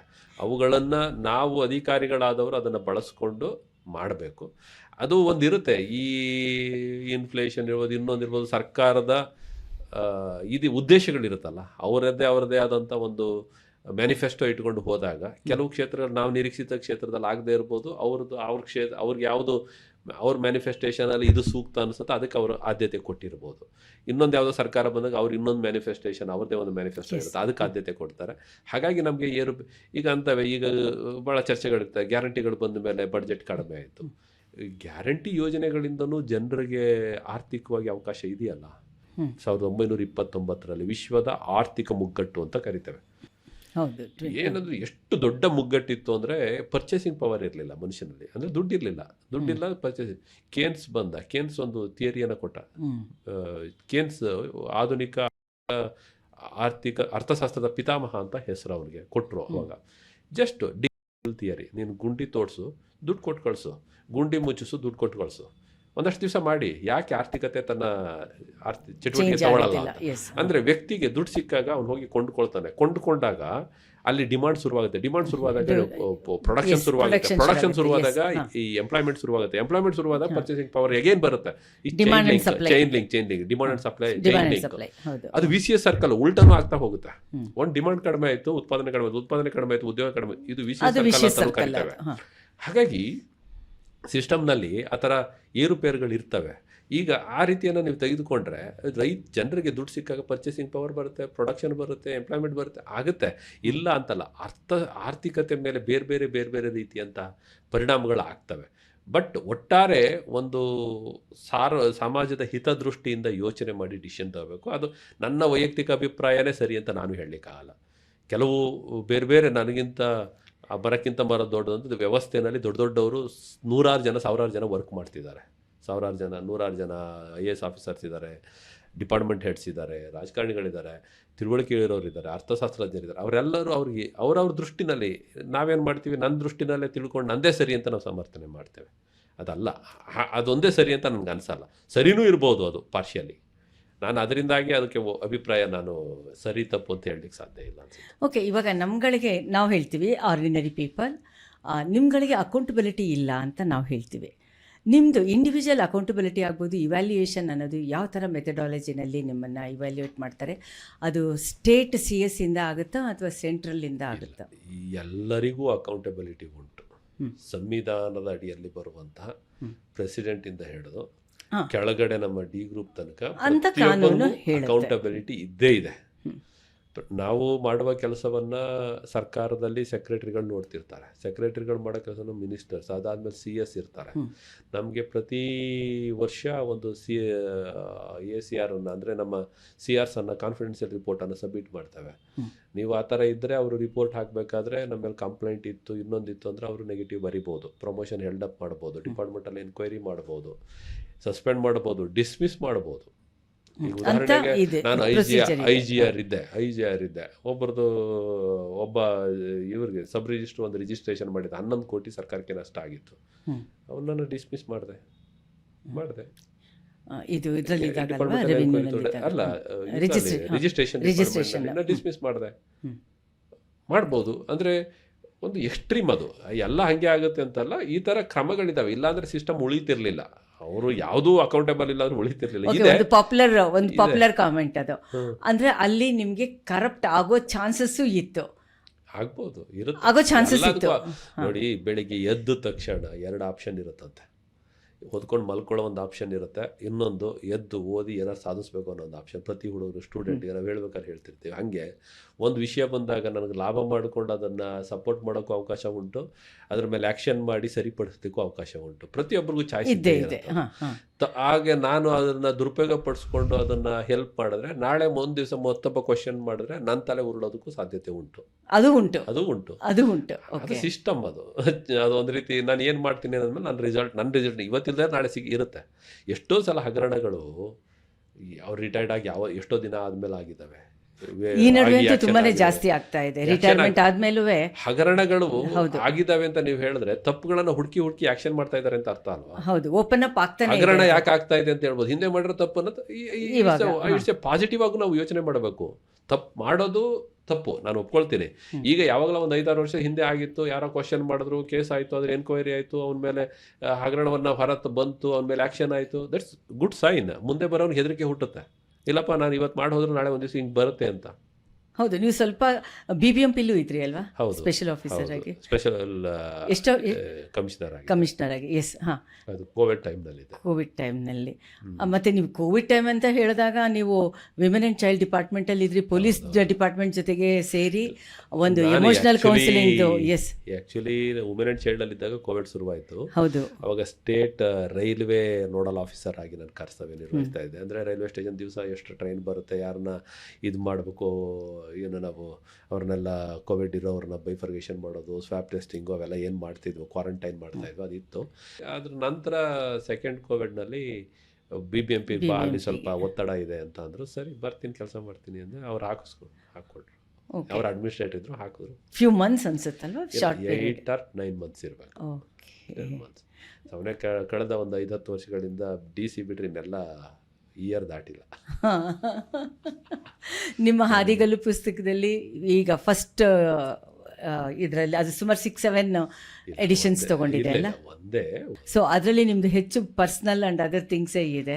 ನಾನು ಸ್ವಲ್ಪ ಈ ಹುಡುಗರುಗಳಿಗೆ ವರ್ಕ್ಶಾಪ್ ಮಾಡ್ತಾ ಇದ್ದೆ, ಅಲ್ಲಿ ಹೇಳ್ತಾ ಇದ್ದೆ, ನೋಡಿಯಪ್ಪ ಹಿಂಗೆ ನನ್ನಂಥವನು ಆಗಿದ್ದೀನಿ ಅಂದರೆ, ನನ್ನಂಥವ್ನು IAS ಆಗಿದ್ದೀನಿ, ಇವತ್ತು ಇಲ್ಲಿದ್ದೀನಿ ಅಂದರೆ, ನನ್ನಂಥವನು ಅಂದರೆ ನನ್ನಂಥ ಹಿನ್ನೆಲೆ ಉಳ್ಳವನು, ಆರ್ಥಿಕವಾಗಿ ಕಷ್ಟ ಇದ್ದವನು, ಸ್ಕೂಲಲ್ಲಿ ದಡ್ಡ ಹುಡುಗ, ಕಾಲೇಜ್ಗೆ ಹೋಗಲಿಲ್ಲ, ನಾನು ಮೆಜೆಸ್ಟಿಕ್ ಫುಟ್ಪಾತ್ನಲ್ಲಿ ಕೂಲಿ ಮಾಡ್ತಿದ್ದವನು, ನಾನು ಯಾವತ್ತೂ ಕಾಲೇಜ್ಗೆ ಹೋದವನಲ್ಲ, ಕಾಲೇಜ್ಗೆ ಹೋಗಿ ನನಗೆ ಅವಕಾಶ ಸಿಗಲಿಲ್ಲ, 10% ಮೇಲೂ ಅಟೆಂಡೆನ್ಸ್ ಇರ್ತಿರಲಿಲ್ಲ, ಬದುಕು ಕಟ್ಕೊಳ್ಳಿಕ್ಕೆ ಒದ್ದಾಡ್ದವನು. ನಮ್ಮ ಮತ್ತೆ ನನಗೆ ಯಾರೋ ಎರಡು ಹೊತ್ತು ಊಟ ಹಾಕಿದ್ರು, ಬಳಸ್ಕೊಂಡು ನಾವಿಷ್ಟು ಬೆಳೆದು ಬಂದು. ನೀವು 12th ಫೇಲ್ ಹೀರೋ ಅಂದರೆ ಫೇಲ್ ಆಗಲಿಲ್ಲ, ಫೇಲ್ ಆಗ್ಬೋದ ಕ್ಯಾಂಡಿಡೇಟು. ಹಾಗಾಗಿ ಅಷ್ಟೆಲ್ಲ ಇದ್ದು ವಾತಾವರಣದಲ್ಲಿ ಮೆಜೆಸ್ಟಿಕ್ ನಾನು 365 ರೂಪಾಯಿ ಕೂಲಿ ಮಾಡ್ತಾ ಇದ್ದೆ ನಾನು ಇಲ್ಲಿ ಬಂದು 91 ಇಂದ 96 ತನಕ. ಹಾಗಾಗಿ ಇಂಥ ವಾತಾವರಣದಲ್ಲಿದ್ದು ನಾನು ದಡ್ಡ ಇದ್ದೆ, ಎಲ್ಲ ದಡ್ಡ ಅಂದರೆ ನಾನು ಸತದಡ್ಡ ಇದ್ದೆ, ಇಲ್ಲ ಅಂತಲ್ಲ. ಸ್ಕೂಲಲ್ಲಿ ಚಾಲೆಂಜ್ ಅಂತ ಬಂದ ಮೇಲೆ ನಾನು ಬದಲಾವಣೆ ಆಗಿರೋದು. ಚಾಲೆಂಜ್, ನಾನು ಏನಾರು ಸಾಧಿಸಬೇಕು ಅಂತ. ಹಾಗಾಗಿ ಒಂದ್ಸಲ ಮನಸ್ಸು ಮಾಡಿದ್ರೆ ಸುಧಾರಣೆ ಆಗ್ಬೋದು, ನೀವು ಏನಾರು ಸಾಧಿಸ್ಬಹುದು ಅನ್ನೋದನ್ನು ಮಕ್ಕಳುಗಳಿಗೆ ನಾನು ಟ್ರೈನಿಂಗ್ ಕೊಡಬೇಕಾದ್ರೆ, ವರ್ಕ್ಶಾಪನ್ನು ಮಾಡಬೇಕಾದ್ರೆ ಯಾವಾಗಲೂ ಹೇಳ್ತಾ ಇದ್ದೆ. ಹೀಗೆ ಸ್ನೇಹಿತರು ಸಲಹೆ ಕೊಡ್ರೆ, ಇದನ್ನೊಂದು ರೈಟಿಂಗಲ್ಲಿ ಬರೆದಿಡಿ, ಎಷ್ಟು ಸಲ ನಿಂದೆ ಕತೆ, ನೀನು ಎಷ್ಟು ಸಲ ಹೇಳ್ತೀಯ ನಿತ್ತು ಅಂತ. ಅದಕ್ಕೋಸ್ಕರ ಅದನ್ನು ಲೇಖನ ಥರ, ನಿಮಗೆ ಅದು ಒಂದು ಆತ್ಮಚರಿತ್ರೆ ಥರ ಇಲ್ಲ, ಪ್ಯಾಟರ್ನ್ ಚೇಂಜ್ ಇದೆ, ಒಂದೊಂದು ಲೆಸನ್ ಥರ ಇದೆ. ಅದನ್ನು ಬರೆದು ಅದನ್ನು ಕೊಟ್ಟೆ. ಅದು ಅಷ್ಟು ಆಗುತ್ತೆ ಅಂತ ನನಗೆ ಗೊತ್ತಿರಲ್ಲ. ಪ್ರಿಂಟ್ ಆಗುತ್ತೆ, ಒಂದು 500 ಕಾಪಿ ಮಾರಾಟ ಆದರೆ ಪ್ರಿಂಟಿಂಗ್ ಚಾರ್ಜ್ ಬಂದ್ರೆ ಸಾಕಪ್ಪ ಅಂತ ಕೊಟ್ಟಿದ್ದು. ಬಟ್ ಅದು ಮೌತ್ ಹೋಗಿ ಇವತ್ತು 13-14ನೇ ಸಲ ರೀಪ್ರಿಂಟ್ ಆಯ್ತಾ? 14ನೇ ಸಲ ಇಲ್ಲ, 13 ಆಯಿತು, 14ನೇದು ಆಗ್ತಾ ಇದೆ. ಅದಾದಮೇಲೆ ಏನಾಯಿತು, ಅದರಲ್ಲಿ ಲೇಖನ ಇದ್ದದ್ದು ಯೂನಿವರ್ಸಿಟಿಗೆ ಸಿಲೆಬಸ್ ಕೂಡ ಆಯಿತು. ಒಂದು ರಾಜ್ಯ ಪ್ರಶಸ್ತಿ ಬಂತು. ಮಂಗಳೂರಿನ BSc ಆ್ಯಂಡ್ BBMಗೆ ಕನ್ನಡ ಟೆಕ್ಸ್ಟ್ ಬುಕ್ ಆಯಿತು. ಟೆಕ್ಸ್ಟ್ ಬುಕ್ ಒಂದು ಲೇಖನ ಆಯಿತು. ಎಗೇನ್ ಶಿವಮೊಗ್ಗ ಯೂನಿವರ್ಸಿಟಿನಲ್ಲಿ BCom ಒಂದು ಕನ್ನಡ ಟೆಕ್ಸ್ಟ್ ಬುಕ್ ಆಗಿದೆ, ಕನ್ನಡ ಟೆಕ್ಸ್ಟ್ ಬುಕ್ಗೆ ಲೇಖನ ಸಿಲೆಬಸ್ ಆಗಿದೆ. ಹಾಗಾಗಿ ನಮ್ಮ ಕನ್ನಡ ಇಂಡಸ್ಟ್ರಿಯವರು ಬೇಕಿದ್ರೆ ನಿಮ್ದನ್ನು ತೆಗೆದುಕೊಂಡು ಕನ್ನಡದಲ್ಲಿ 12th pass but in ordinary ಇವತ್ತು ಅವರು IAS ಆಗಿದ್ದಾರೆ ಅಂತ ಒಂದು ಸಿನಿಮಾ ಮಾಡ್ಬೋದು. ಯಾವಾಗಲೂ ಹೇಳ್ಬೇಕಾದ್ರೆ ಹೇಳ್ತೇನೆ, ನಮ್ಮ ಗುರುಗಳನ್ನ ಎಲ್ಲರೂ ಪಾಠ ಕಲಿಸಿದ್ರು ನೆನೆಸ್ಕೊಂಡ್ರೆ ನಾನು ಅದನ್ನ ನೆನೆಸ್ಕೊಳ್ಳಲ್ಲ, ನಾನು ಪಾಸ್ ಮಾಡಿದ್ರು ಅಂತ ನೆನೆಸ್ಕೊಳ್ತೀನಿ 9th ತನಕ. ಯಾಕಂದ್ರೆ ಅವತ್ತು ಫೇಲ್ ಮಾಡಿಬಿಟ್ರೆ ಕೊಲಿ ಮಾಡ್ಕೊಂಡು ಇರಬೇಕಿತ್ತು. ನಾವು ಫೇಲ್ ಆಗೋಕ್ಕೆ ಎಲಿಜಿಬಲ್ ಇದ್ದ ಕ್ಯಾಂಡಿಡೇಟ್ 9th ತನಕ, SLCಗೆ ಹೆಂಗೋ ಪಾಸ್ ಆಯ್ತು, ಅಲ್ಲಿ ತನಕ ತಳ್ಳದ್ರಲ್ಲ, that is the turning point. So ಅದೆಲ್ಲನೂ ನಿಮ್ಮಲ್ಲಿ ಹಾಗೆ ಇದೆ ಅಂತ ಅನ್ಸುತ್ತಲ್ವ? ಅದು ತುಂಬ ಸ್ಟ್ರಾಂಗ್ಲಿ ಕೆಲಸ ಮಾಡುತ್ತದೆ. ಆ ಒತ್ತಡ ಇರೋದ್ರಿಂದನೇ ನಮಗೆ ಯಾರಾದರೂ ಒಬ್ಬರು ಬಂದಾಗ, ಯಾರಾದರೂ ಒಬ್ಬ ಪಬ್ಲಿಕ್ ಬಂದಾಗ ನಮ್ಗೆ ಆ ಫೀಲ್ ಇದ್ದೇ ಇರುತ್ತೆ. ನನಗೆ ಈ ಥರ ನನಗೆ ಯಾವತ್ತೂ ಇಷ್ಟು ಗಂಟೆಗೆ ಬರಬೇಕು ಒಳಗಡೆ, ಅಷ್ಟು ಅದು ಬರಬೇಕು ಆಗಿಲ್ಲ. ಬಂದವರು ಎಷ್ಟು ಗಂಟೆಗಾದರೂ ಬರ್ಬೋದು, ನಾವಿದ್ದಾಗ ಯಾವಾಗಲಾದರೂ ಬರ್ಬೋದು. ನಾನು ಇಲ್ಲಿ ತನಕ ನನ್ನ ಆಫೀಸ್ಗೆ ಲೇಟಾಗಿ ಹೋಗಿದ್ದಿಲ್ಲ, ಹೋಗಿದ್ರು ಅದು ವರ್ಷದಲ್ಲಿ 1 ದಿವಸ 2 ದಿವಸ. ಇವತ್ತು ನಾನು ಆಫೀಸಲ್ಲಿ ಇರ್ತಾರೆ. ಯಾಕೆ ಇರ್ತೇನೆ, ಯಾರು ಇಲ್ಲದೆ ಇರ್ಬೋದು, ನಾನು ಅಟೆಂಡರ್ ಕೂಡ ಇರಲ್ಲ ಎಷ್ಟೋ ಸಲ. ನಾನು ಅದನ್ನು ಫೋರ್ಸ್ ಮಾಡಲ್ಲ, ಅವ್ರಿಗೆ 10 ಕಾಲ ತನಕ ಅವಕಾಶ ಇದೆ, ಬರಲಿ ನಿಧಾನಕ್ಕೆ. ಬಟ್ ನನ್ನನ್ನು ನೋಡಿ ನನ್ನ ಆಫೀಸಲ್ಲಿ ಕೆಲವರು 10 ಜನ ಬದಲಾದ್ರೆ ಸಾಕು ಆಗಿದ್ದಾರೆ. ನನ್ನ IGR ಆಫೀಸಲ್ಲಿ ಒಬ್ಬರು ಹೇಳ್ತಾ ಇದ್ರು, ಸರ್ ನೀವು ಬರೋಕ್ಕೆ ಶುರು ಮಾಡಿ, ನಾನು ಈ ಆಫೀಸಲ್ಲೂ ಹೇಳ್ತಾ ಇದ್ರು, ಹೌಸಿಂಗ್ ಬೋರ್ಡಲ್ಲಿ, ನೀವು ಬರೋಕ್ಕೆ ಶುರು ಮಾಡಿದ್ಮೇಲೆ 9 ಕಾಲಿಗೆ ಬಂದುಬಿಡ್ತೀವಿ ಸರ್, ನಾವು ತಾವೇ ಬರ್ತೀರಿ ಅಂದಮೇಲೆ ನಾವೇನು ಸರ್ ಅಂತ. ಆದರೆ ಕೆಲವ್ರಿಗಾದ್ರೂ ಬದಲಾವಣೆ ಆಗುತ್ತಲ್ಲ, ಹೌದು. ಅದು ಸ್ವಲ್ಪ ದಿವಸ ಅದು ಮುಂದುವರ್ಕೊಂಡೋದ್ರೆ ಅವರ ಇಡೀ ಆಡಳಿತದಲ್ಲೇ ಬದಲಾಗುತ್ತೆ. ಇಂಡೈರೆಕ್ಟ್ಲಿ ಅದು ಕಣ್ಣು ಕಾಣಲ್ಲ, ಎಷ್ಟು ಸರ್ವಿಸ್ ಅನ್ನೋದು ಕಣ್ಣು ಕಾಣಲ್ಲ, ಆಗ್ತಿರುತ್ತೆ. ಈಗ ಇವರು ದಯಾನಂದ್ ಸಾಹೇಬ್ರು ನಮ್ಮ ಸ್ಟುಡಿಯೋಲಿ ಇದ್ದಾರಲ್ಲ, ಮುಖ್ಯ ಕಾರಣ ಏನು ಅಂತ ಹೇಳಿದ್ರೆ, ಇವ್ರ ಸ್ಟಾಫ್ ವುಮೆನ್ ಆ್ಯಂಡ್ ಚೈಲ್ಡಲ್ಲಿ ಕೆಲಸ ಮಾಡ್ತಾ ಇರಬೇಕಾದ್ರೆ ನಾವು ಒಟ್ಟಿಗೆ ತುಂಬ ಜನ ಆಫೀಸರ್ಸು ನಮ್ಮ ಡೈರೆಕ್ಟರ್ ಥರದವರು ಇನ್ನೊಬ್ಬರನ್ನ ನಾವು ಕಂಡಿಲ್ಲ ಅಂತ ಹೇಳೋರು. ನಮ್ಮದು ಟಿಪಿಕಲ್ ಜರ್ನಲಿಸ್ಟ್ ಬುದ್ಧಿ, ಡೆವಿಲ್ಸ್ ಅಡ್ವೊಕೇಟ್ ಥರ ನಮ್ಮದು ಮನಸ್ಸು ಕೆಲಸ ಮಾಡ್ತಾ ಇರುತ್ತೆ. ಹೇಗೆ ಏನು ಅಂತ ನಾವು ಚೆಕ್ ಮಾಡ್ದಂಗೆ ಒಬ್ಬ ಅಟೆಂಡರಿಂದ ಹಿಡಿದು ಜಾಯಿಂಟ್ ಡೈರೆಕ್ಟರು, ಟೆಕ್ನಿಕಲ್ ಆಫೀಸರ್ಸ್ವರೆಗೂ ಇದನ್ನೇ ಮಾತು ಹೇಳ್ತಾಯಿದ್ರು. ಇವ್ರು ಬಿಟ್ಟು ಹೋದ್ಮೇಲೂ ನಾವು ಯಾವುದೇ, ನಮಗೆ ವುಮೆನ್ ಆ್ಯಂಡ್ ಚೈಲ್ಡು ನಮಗೆ ತುಂಬ ಕ್ಲೋಸ್, ಅವ್ರು ಎಲ್ಲರೂ ನಿಮ್ಮನ್ನೇ ಇವತ್ತಿಗೂ ಜ್ಞಾಪಿಸ್ಕೋತಾರೆ. ನಾನು ಎಲ್ಲೆಲ್ಲಿ ಕೆಲಸ ಮಾಡಿ ಬಂದಿದ್ದೇನೆ ಆ ಇಲಾಖೆಯವ್ರು ಇವತ್ತಿಗೂ ಫೋನ್ ಮಾಡ್ತಾರೆ. ಅಟೆಂಡರಿಂದ ಹಿಡಿದು PA ಇಂದ ಹಿಡಿದು ಯಾರೇ ಇರಲಿ, ನನಗೆ ಆ ಡಿಸ್ಕ್ರಿಮಿನೇಷನ್ ಇಲ್ಲ. ಅವನು ಅಟೆಂಡರ್ ಇರ್ಬೋದು, SDA ಇರ್ಬೋದು, ಅಥವಾ ಆಫೀಸರ್ ಇರ್ಬೋದು, ದೆರ್ ಇಸ್ ನೋ ಡಿಫ್ರೆನ್ಸ್. ಯಾಕೆ ಅಂತಂದರೆ ಅವನವ್ನ ಕರ್ತವ್ಯ ಅವನವ್ನು ಮಾಡೋದಷ್ಟೇ. ನಾನು ಸಂಬಳ ತಗೋತೀನಿ, ನಾನು ಅದಕ್ಕೆ ತಗಂತೆ ಕೆಲಸ ಮಾಡ್ತೀನಿ. ನಾನು ಈಗ ಅಟೆಂಡರ್ ಒಳ್ಳೆ ಕೆಲಸ ಸರಿಯಾಗಿ ಕೆಲಸ ಮಾಡಿ ತನ್ನ ಕೆಲಸ ಮಾಡಿ ನನ್ನ ಕೆಲಸ ನಾನು ಸರಿ ಮಾಡದೇ ಇದ್ದರೆ ನನಗೆ ಅಟೆಂಡರ್ಗಿಂತ ಕೀಳು ಅಥವಾ ಕೆಳಗೆ ಅಂತಲೇ ಅನ್ಕೋಬೇಕು, ನನ್ನ ಪಾಲಿಸಿ. ಹಾಗಾಗಿ ನನಗೆ ಅವರು ಆ ಥರ ನಾನು ಯಾವತ್ತೂ ದೃಷ್ಟಿಗೋನ ಅವನು ಅಟೆಂಡರು SDA ಅಂತಿಲ್ಲ. ನನಗೇನು ಕೆಲಸ ಆಗಬೇಕು ಕೆಲಸ ಆಗಬೇಕಷ್ಟೇ. ಅದನ್ನು ಮೀರಿದೊಂದು ವೈಯಕ್ತಿಕ ಸಂಬಂಧ ಇದೆ. ಅಂದರೆ ನಿಮ್ಮ ಥರದವರು ರಿಟೈರ್ ಆದಮೇಲೂ ಕೂಡ ಸಿವಿಲ್ ಡೆತ್ ಆಗಲ್ಲ. ಹೌದು, ಇವಾಗ ನೋಡಿ ನಿಮ್ಮ ಸೀನಿಯರ್ಸ್ನಾಗ ನಾವು ಅಪ್ಪಿಸ್ಕೊಳ್ತು ಅಂತ ಹೇಳಿದ್ರೆ ಮುದ್ದು ಕೃಷ್ಣ ಫಾರ್ ಎಕ್ಸಾಂಪಲ್, ಮತ್ತೆ ಅಮರನಾರಾಯಣ ಆಗಬಹುದು, ಸೋಮಶೇಖರ್ ಆಗಬಹುದು. ಇವತ್ತಿಗೂ ಅವರು ಸಾಮಾಜಿಕ ಚಟುವಟಿಕೆಯಲ್ಲಿ ಯಾರು ಸ್ವಲ್ಪ ಆಕ್ಟಿವ್ ಆಗಿ ಪಾರ್ಟಿಸಿಪೇಟ್ ಮಾಡ್ತಾರೋ, ರಿಟೈರ್ಡ್ ಆದ್ಮೇಲೆ ಸಾಮಾಜಿಕವಾಗಿ ಅವ್ರಿಗೊಂದು ಬೇಡಿಕೆ ಇರುತ್ತೆ, ಸಾಮಾಜಿಕ ಇನ್ವಾಲ್ವ್ಮೆಂಟ್ ಇರುತ್ತೆ. ಅವ್ರು ಯಾವತ್ತು ರಿಟೈರ್ಡ್ ಅನ್ನೋ ಪ್ರಶ್ನೆ ಬರೋದೇ ಇಲ್ಲ, ಇನ್ನೂ ಆಕ್ಟಿವ್ ಆಗ್ತಾರೆ. ಇವತ್ತು ವಿಜಯಭಾಸ್ಕರ್ ಸರ್ ಇರಲಿ, ಚಿರಂಜೀವಿ ಸಿಂಗ್ ಇರಲಿ, ನೀವು ಎಷ್ಟು ಕಾರ್ಯಕ್ರಮ ಕರೆಯಲ್ಲ, ಅಥವಾ ಮುದ್ದು ಕೃಷ್ಣ ಅವ್ರು ಇರಲಿ, ಎಷ್ಟು ಕಾರ್ಯಕ್ರಮ ನಡೆಸಲ್ಲ ಅವರು. ನಮ್ಮ ಸಿ ಸೋಮಶೇಖರ್ ಅವರು ಇನ್ನೇನು ಪರಿಷತ್ತಿಗೆ ನಿಲ್ಬೇಕು ಅಂತಿದ್ದಾರೆ, ಅವರು ಸಾಹಿತ್ಯ ಕ್ಷೇತ್ರದಲ್ಲಿ ಕೆಲಸ ಮಾಡ್ತಾನೆ ಇದ್ದಾರೆ. ಹಂಗೆ ಮಾಡ್ಲಿಕ್ಕೆ ಬೇಕಾದಷ್ಟು ಕೆಲಸ ಇದೆ. ಸಾಮಾಜಿಕವಾಗಿ ಗುರುತಿಸಿದಾಗ ನಾವು ಚಟುವಟಿಕೆ, ಈಗ ನಾನು ನೋಡ್ತಾ ಇದ್ದೇನೆ, ನಾನು ಆಫೀಸ್ ಬಿಟ್ಟು ಬೇಕಾದಷ್ಟು ಬೇರೆ ಬೇರೆ ಪ್ರೈವೇಟ್ ಕಾರ್ಯಕ್ರಮಗಳಿಗೆ ಹೋಗ್ತಿರ್ತೀವಿ. ಯಾಕೆ ಹೋಗ್ತೀವಿ? ಅಲ್ಲಿ ನಮ್ಮನ್ನೇನೋ ಗುರುತಿಸಿ ಕರೀತಾರೆ. ಯಾಕೆ ಗುರುತಿಸ್ತಾರೆ? ನಮ್ದೇನೋ ಒಂದು ಸರ್ವಿಸ್ ಅನ್ನೋದು ಅವ್ರಿಗೆ ಇಷ್ಟ ಆಗಿರುತ್ತೆ. ಅಟ್ಲೀಸ್ಟ್ ನಮ್ಮಲ್ಲೂ ಆ ವಿಚಾರಗಳನ್ನು ಹಂಚಿಕೊಳ್ಳಲಿಕ್ಕೆ, ಪಾರ್ಟಿಸಿಪೇಟ್ ಮಾಡಲಿಕ್ಕೆ, ಸಹಕಾರ ಮಾಡಲಿಕ್ಕೆ ಅನುಕೂಲ ಆಗುತ್ತೆ. ಹೌದು, ನಿಮ್ಮನ್ನು ನಾನು ಫೇಸ್ಬುಕ್ಕಲ್ಲಿ ನೋಡ್ತಾ ಇರ್ತೀನಲ್ಲ, ಸಿಕ್ಕಾಪಟ್ಟೆ ಪಾಪ್ಯುಲರ್ ಇದ್ದಾರೆ ಇವರು. ಫೇಸ್ಬುಕ್ಕಲ್ಲಿ ಫಾಲೋ ಮಾಡಿ ಬೇಕಿದ್ರೆ. ಆ್ಯಂಡ್ ತುಂಬ ಚೆನ್ನಾಗಿ ಬರೀತಾರೆ ಅದರಲ್ಲಿ. ಬರೀ ಒಂದು 2 ಲೈನ್ ಅಲ್ಲ, ಯಾವುದೇ ಒಂದು ಫಂಕ್ಷನ್ಗೆ ಹೋದರೂ ಕೂಡ ಅದೊಂದು ಅನಾಲಿಟಿಕಲ್ ರೈಟಪ್ ಕೂಡ ಇರುತ್ತೆ. ಹಾಗಾಗಿನೇ ನನಗೆ ಇವ್ರ ಬಗ್ಗೆ ನಾನೇನು ಎಕ್ಸ್ಟ್ರಾ ರಿಸರ್ಚ್ ಮಾಡಬೇಕಾಗೇ ಇರಲಿಲ್ಲ. ಹೆಚ್ಚು ಕಡಿಮೆ ನೋಡ್ತಾನೆ ಇದ್ವಿ. ಅವ್ರಿಗೂ ನಮ್ಮ ಪಾಡ್ಕಾಸ್ಟ್ ಬಗ್ಗೆ ಗೊತ್ತಿತ್ತು ಅನಿಸುತ್ತೆ. ಹಾಗಾಗಿ ಏನೂ ಇಲ್ಲ, ಒಂದು ಬಹಳ ಸಿಂಪಲ್ಲಾಗಿ ನಾವು ಕರೆದ್ವಿ, ಅವರು ಅಷ್ಟೇ ಸಿಂಪಲ್ಲಾಗಿ ಬಂದಿದ್ದಾರೆ.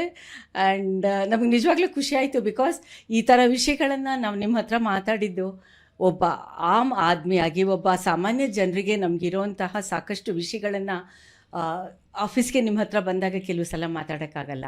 ನಿಮ್ಮ ಹತ್ರ ಮಾತಾಡಿರೋದು ನಿಮ್ಮ ಒಂದು ಮನೋಭಾವ 70-80% ನಿಮ್ಮದು ಅಂತ ಇದ್ರೂ 30% ನೀವು ಜನರಲೈಸ್ ಮಾಡಿದ್ದೀರಾ. ಅದು ನಮಗೆ ಮೋಸ್ಟ್ ಇಂಪಾರ್ಟೆಂಟ್ ಆಗುತ್ತೆ. ಇದು ಒಂಥರ ಯಾವುದೇ ಚೇಂಜು ಅಥವಾ ಯಾವುದೇ ಒಂದು ಹೊಸ ಆಲೋಚನೆ ಕೊಡಬೇಕು ಅಂದರೂ ಕೂಡ ಅದೊಂದು ಸೀಡ್, ಇದೊಂದು ಇಂಟ್ರಡಕ್ಟರಿ ಮಾತುಕತೆ. ನೆಕ್ಸ್ಟು ನಿಮ್ಮ ಹತ್ರ ಬಂದಾಗ ಯಾವುದಾದ್ರೂ ಒಂದು ಸ್ಪೆಸಿಫಿಕ್ಕಾಗಿ ತೆಗೆದುಕೊಂಡು ಕಾನ್ವರ್ಸೇಷನ್ನು ಮಾಡೋದಕ್ಕೆ ಸರಿ ಹೋಗುತ್ತೆ.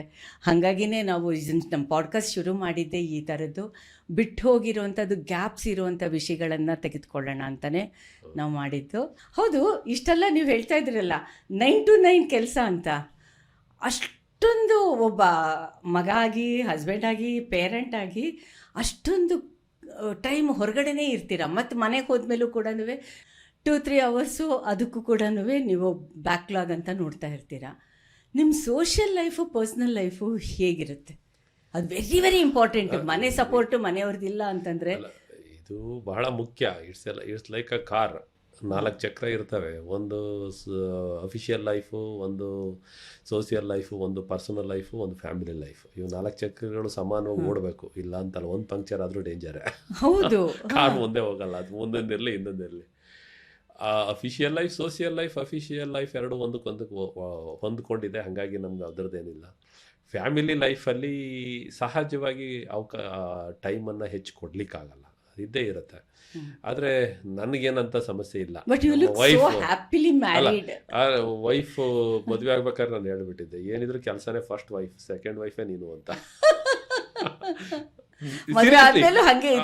ಮುಂಚೆ ಸೀರಿಯಸ್ಲಿ ಹೇಳಿದ್ದೆ. ಬಟ್ ಅವ್ರಿಗೂ ಅರ್ಥ ಮಾಡ್ಕೊಂಡಿದ್ದಾರೆ ಸಮಸ್ಯೆಗಳನ್ನ. ಈಗ ಫ್ಯಾಮಿಲಿದು, ಮಕ್ಕಳದು, ಮರಿದೆಲ್ಲ ಅವ್ರು ನೋಡ್ಕೊಳ್ಳೋದ್ರಿಂದ ನನಗೆ ಮನೇಲಿದ್ದಾಗಂತೂ 100% ಫ್ಯಾಮಿಲಿ ಮ್ಯಾನ್ ಆಗೇ ಇರ್ತೀನಿ. ಮನೇಲಿದ್ದಂಥ ಸಂದರ್ಭದಲ್ಲಿ ಇನ್ನು ಆಫೀಸ್ ಕೆಲಸ ಅದೆಲ್ಲ ಇದ್ದೇ ಇರುತ್ತೆ. ಅದು ಅವರು ಅಡ್ಜಸ್ಟ್ ಆಗ್ಬಿಟ್ಟಿದ್ದಾರೆ. ಈಗಾಗಲೇ 17-18 ವರ್ಷ ಆಯ್ತಲ್ಲ. ಅವರು ಅಡ್ಜಸ್ಟ್ ಆಗಿದ್ದಾರೆ. ಅವ್ರಿಗೂ ಅದು ಕೊರತೆ ಇದೆ, ಇಲ್ಲ ಅವ್ರಿಗೆ ಅನ್ನೋದಕ್ಕಿಂತ ಹೆಚ್ಚಾಗಿ ನಮ್ಗೆ ಹಂಗಂತ ಫೀಲ್ ಆಗುತ್ತೆ. ನಾನು ಮನೆ ಟೈಮ್ ಕೊಡ್ಲಿಲ್ಲ, ಅವ್ರು ಕೇಳಿದಾಗ ಟೈಮ್ ಕೊಡ್ಲಿಲ್ಲ, ಅದಾಗ್ಲಿಲ್ಲ, ನನಗೆ ಫ್ರೀ ಸಿಕ್ಕಾಗ ಅವ್ರಿಗೇನು ಆಸಕ್ತಿ ಇಲ್ಲದೆ ಇರ್ಬೋದು, ಅವ್ರಿಗೆ ಬೇಕು ಅನ್ನಿಸ್ತಾ ನನಗೆ ಫ್ರೀ ಸಿಗದೆ, ಈ ಥರದ ಸಮಸ್ಯೆಗಳು ಇದ್ದೇ ಇರ್ತದೆ. ಹಾಗಂತ ಸಮಸ್ಯೆ ಏನಿಲ್ಲ, ಅದನ್ನು ಅವರು ಅರ್ಥ ಮಾಡ್ಕೊಂಡಿದ್ದಾರೆ. ನನಗೆ ಫ್ರೆಂಡ್ಸ್ ಗ್ರೂಪ್ ಕಡಿಮೆ. ಈಗ ಏನು ಸಾಹಿತ್ಯ ವಲಯ, ಇಲ್ಲಿ ಸಾಂಸ್ಕೃತಿಕ ಕ್ಷೇತ್ರ, ಈ ಥರದ್ದು ಏನು ಅಫಿಷಿಯಲ್ ಸಂಪರ್ಕ ಇದ್ದಾವೆ, ಆ ಥರ ಕ್ಲಾಸ್ಮೇಟು ರೂಮ್ಮೇಟ್ ಅಂದ್ಕೊಂಡು ಫ್ರೆಂಡ್ಶಿಪ್ ಯಾರೂ ಇಲ್ಲ.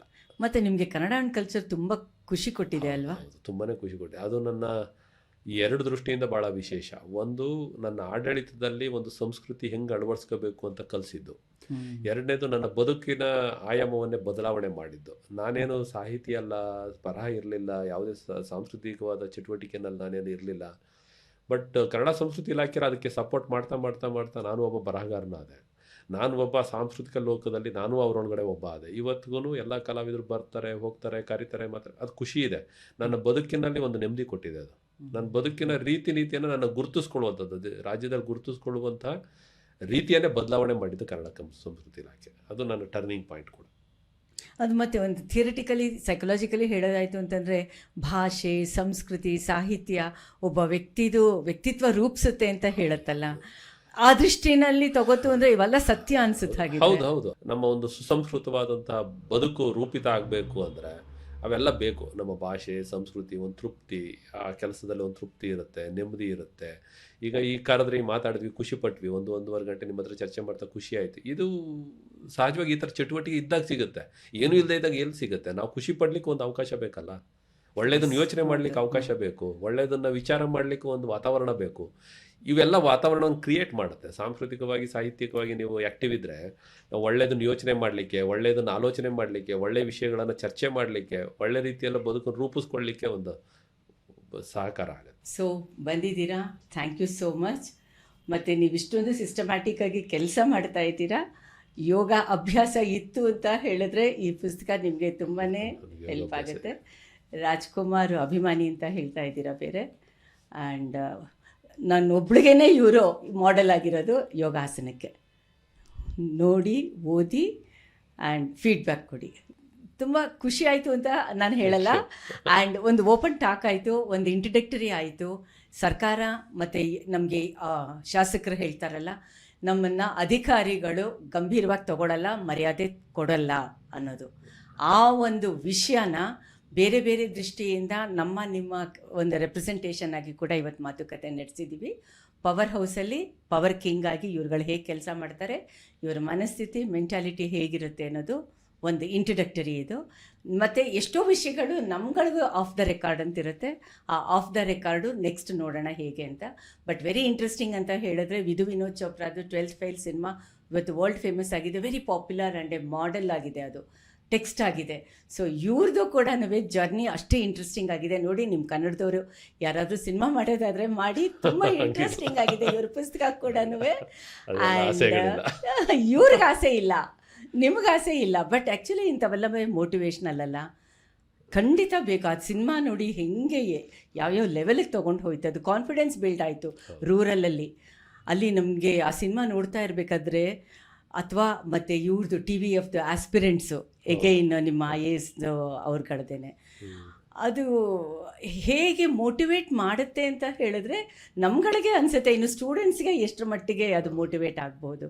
ಅಂಥ ಸಿನಿಮಾಗಳು, ಅಂಥ ವೆಬ್ ಸೀರೀಸ್ ಬಂತು ಅಂದರೆ ಖಂಡಿತ ನಮ್ಮ ಕನ್ನಡ ಸಿನಿಮಾಗಳು ಕೂಡ ಥಿಯೇಟ್ರಿಗೆ ದುಡ್ಡು ಕೊಟ್ಟು ಹೋಗ್ತಾರೆ, ನೋಡ್ತೀವಿ. Thank you so much. Thank you. ನೀವು ನಮ್ಮ ಕಾರ್ಯಕ್ರಮಗಳನ್ನು, ಪಾಡ್ಕಾಸ್ಟ್ನ ನೋಡ್ತಾ ಇರ್ತೀರಾ, ನಮಗೆ ಗೊತ್ತಿದೆ.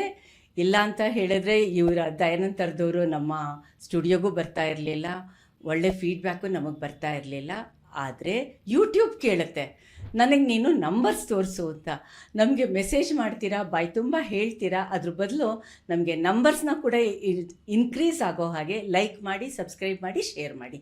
Thank you so much for your cooperation and feedback also. ಇಷ್ಟೊತ್ತು ನಮ್ಮದು ಶೇರ್ ವಿತ್ ಶಮಂತಾ ಪಾಡ್ಕಾಸ್ಟ್ ಕೇಳಿದ್ರಿ ಅಲ್ವಾ? ನಮ್ಮದು ಸ್ವಲ್ಪ ಸೀರಿಯಸ್ ಸಬ್ಜೆಕ್ಟ್ ಇದೆ, ಸ್ವಲ್ಪ ಅನಾಲಿಟಿಕಲ್ ಇದೆ ಅಂತ ನಿಮ್ಗೆಲ್ಲರಿಗೂ ಗೊತ್ತಿದೆ. ಆದರೆ ಅಟ್ ದ ಸೇಮ್ ಟೈಮ್ ಸಾಕಷ್ಟು ಜನ it is so informative and we are liking it ಅಂತ ಕೂಡ ನಮಗೆ ರೆಸ್ಪಾನ್ಸ್ ಬರ್ತಾ ಇದೆ.